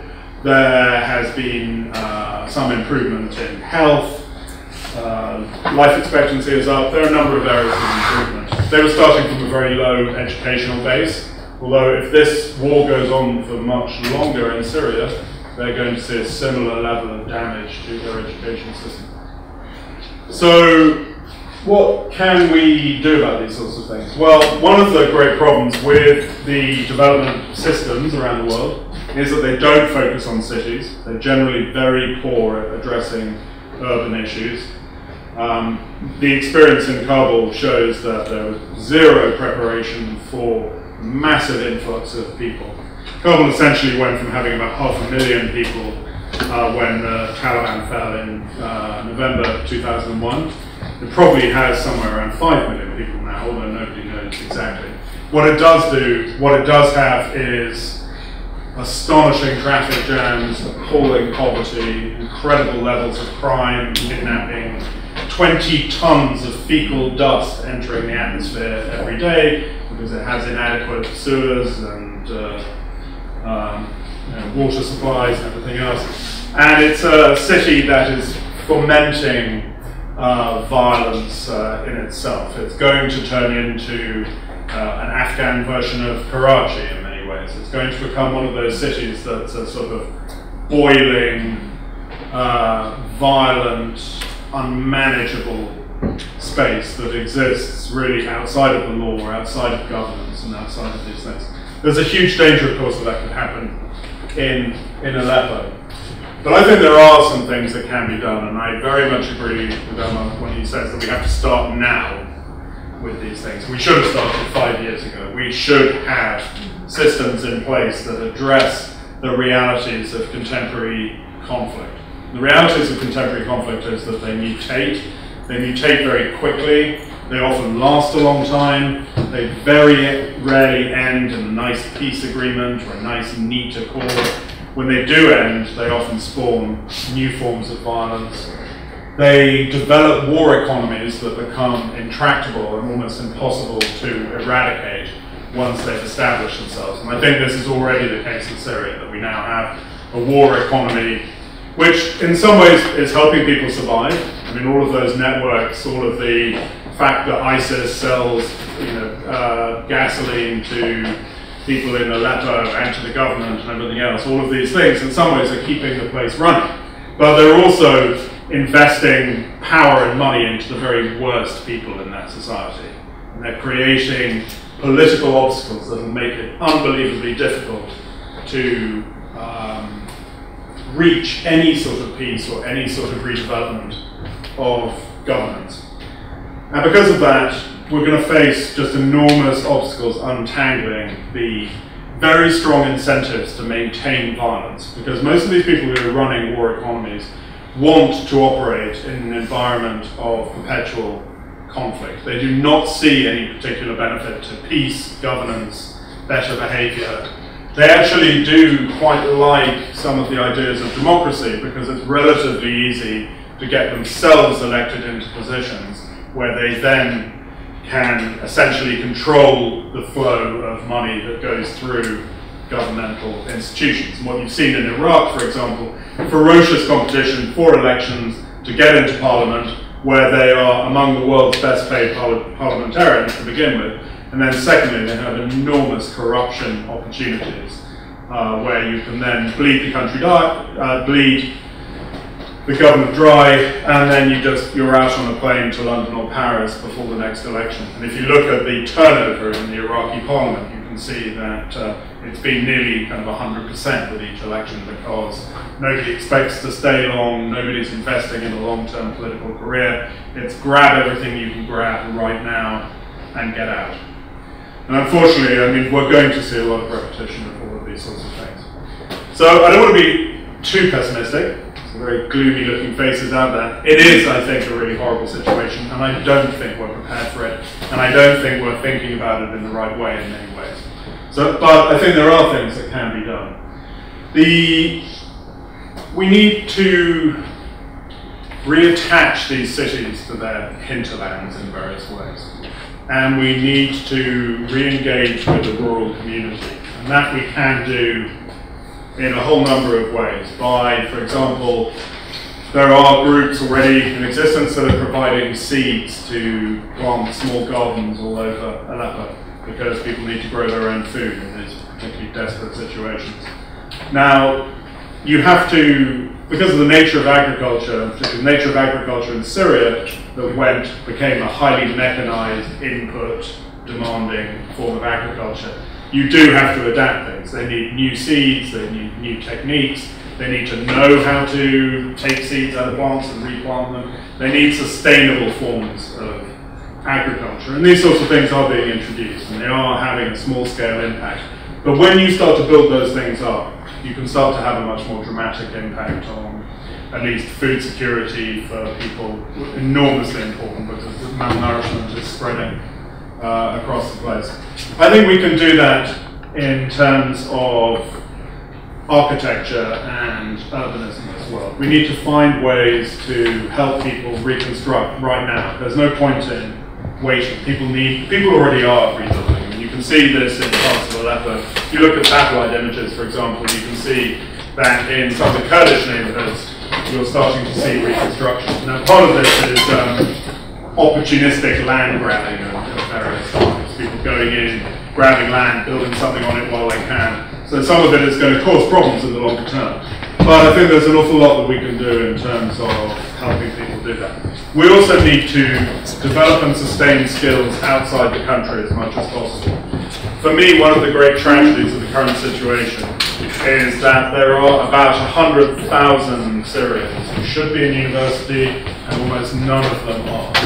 The United States, for example, in 5 years has taken a total of 200 Syrian students in 5 years. There are 40,000 Chinese students studying in the United States at any particular time. So you can see the utter inadequacy of our response to that.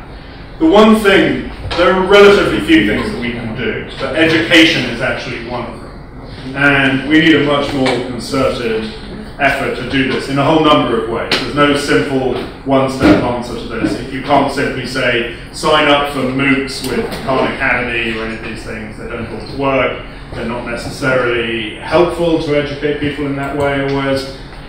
It's one part of the solution, but we need much, much more investment in this in terms of getting people into college and making sure that we're not seeing this lost generation. And this is a global problem with refugees. There are 60 million or so people who are either refugees or displaced. Fewer than 1% of them are in universities. Now, to give you some idea, the OECD average is about 32% of the population goes to university. And in Syria, before the war, it was about 25%. So Syrians, middle-class Syrians, did have a fairly strong expectation that their children would be educated.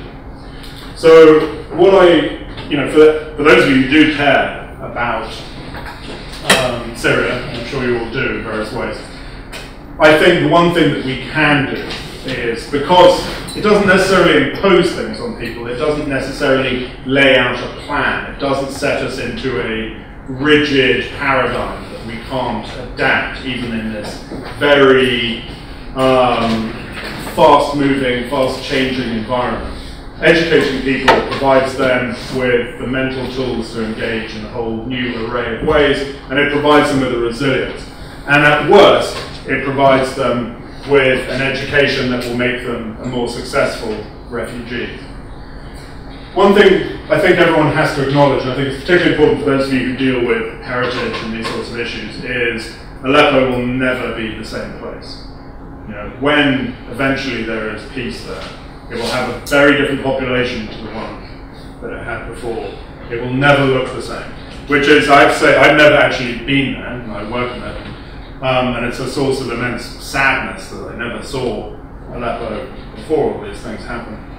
But if we have to kind of recognize that we don't know what it will look like, we don't know who will be there, we don't know when peace will come, we don't know what peace will look like.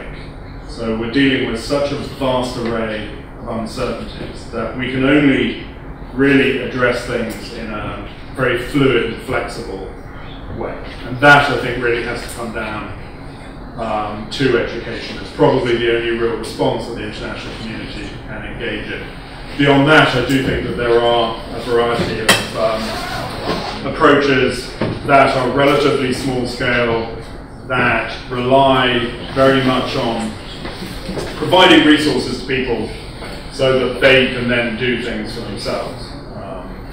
And it's an obvious way to approach some of these problems, but it's not always obvious to aid donors, who often create, and indeed have created an environment there already, a whole set of demands on people. So now, for example, if you're in the Turkish city of Gaziantep and you're Syrian running an NGO, you can almost certainly get lots of money for peace-building seminars or all sorts of things like that. You can particularly get money if you can fill in a whole complex set of forms in English, and you can particularly get money if you put certain buzzwords into your proposal.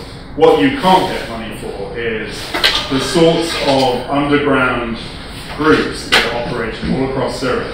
And Syria does actually have quite a vital civil society, but if it sticks its head above the parapet, it gets shot off. And the impact of Western aid money is often to do a number of things. One is to make them do things they don't want to do, sort of seminars in hotels and things like that. Secondly, to make them less political than they were before, to force them to become not so much activists, but simply NGO providers, people who simply service donors by handing out goods. They're pass-throughs for the money that donors want to put into a place. And thirdly, it tends to expose them to greater levels of scrutiny, which is often undesirable.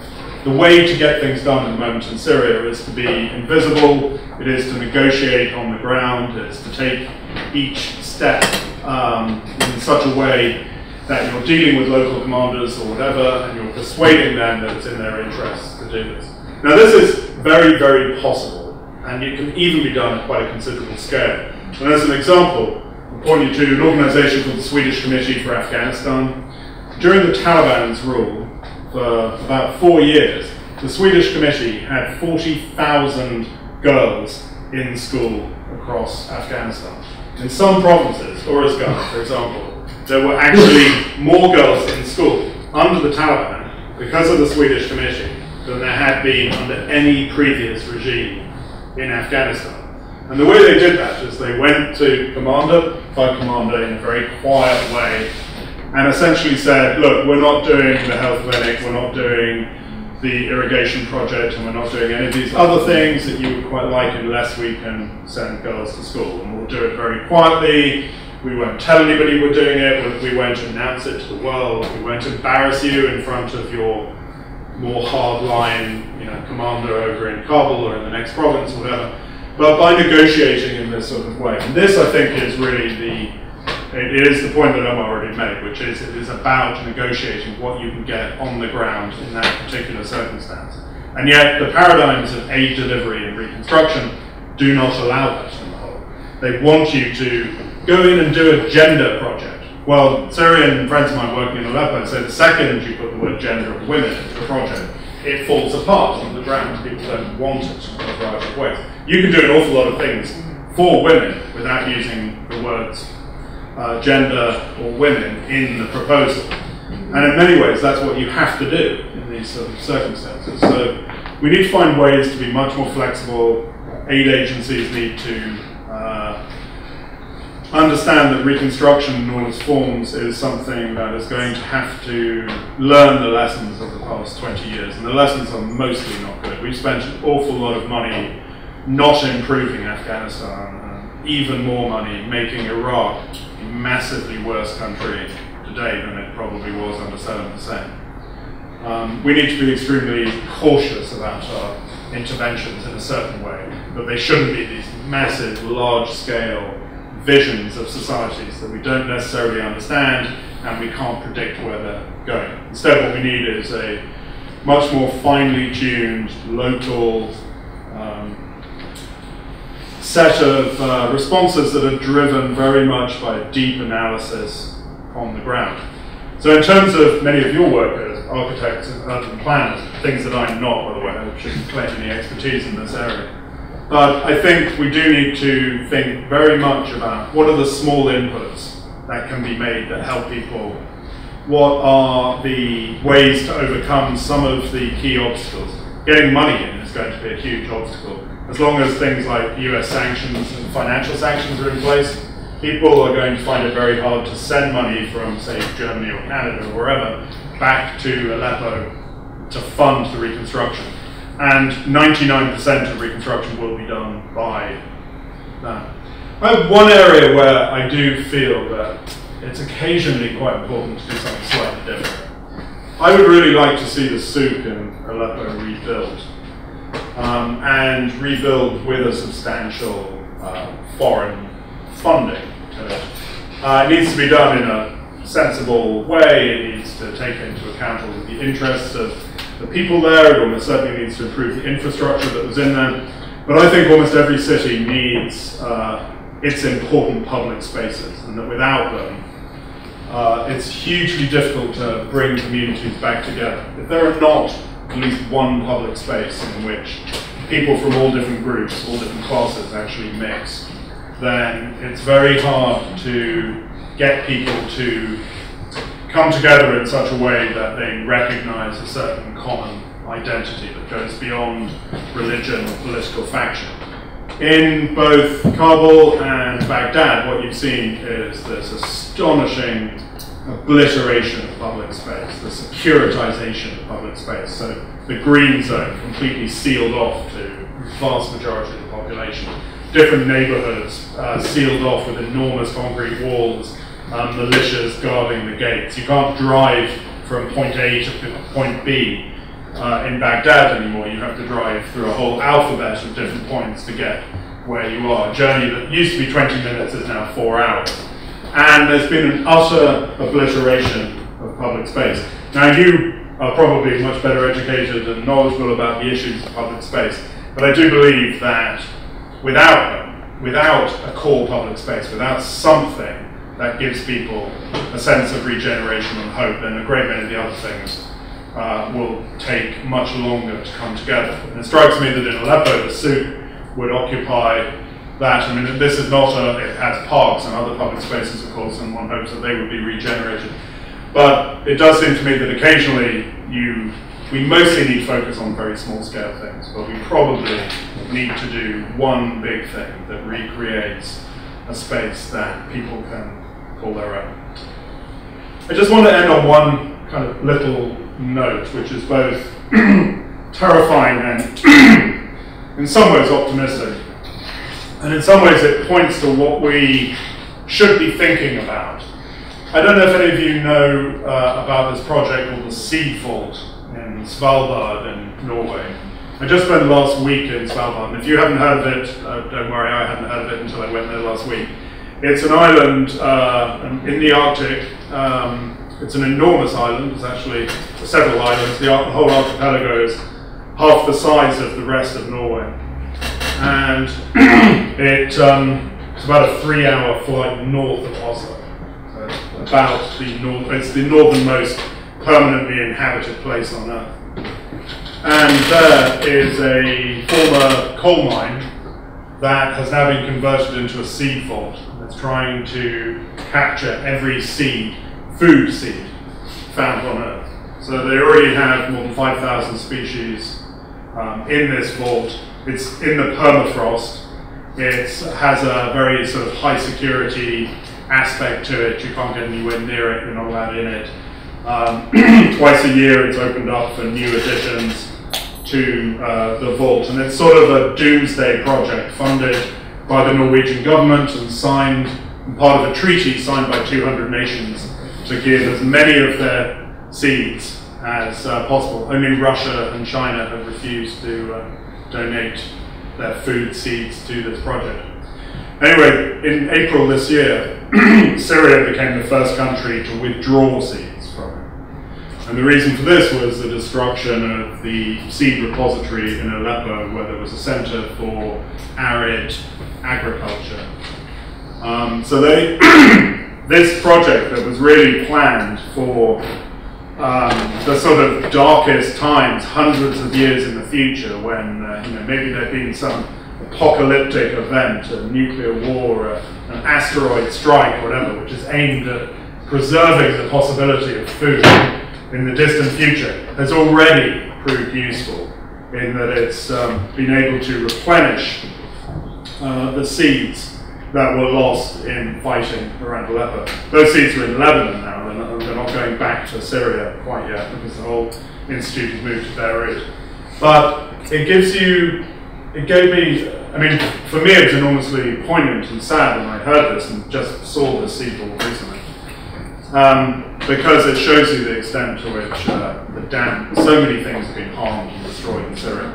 So I think what we need is a cultural seed vault. We need to gather up as much as we can about Syria, about Aleppo. We need to preserve as much as we can. We need to work to pull this material together. We don't know what will be useful in the future. So we need to be sort of promiscuous in our gathering of every possible sort of idea, item, whatever it might be. And so that, hopefully there will be a repository that Syria can draw on in the future. And hopefully we can at least provide the beleaguered country with that one service. Okay, thank you.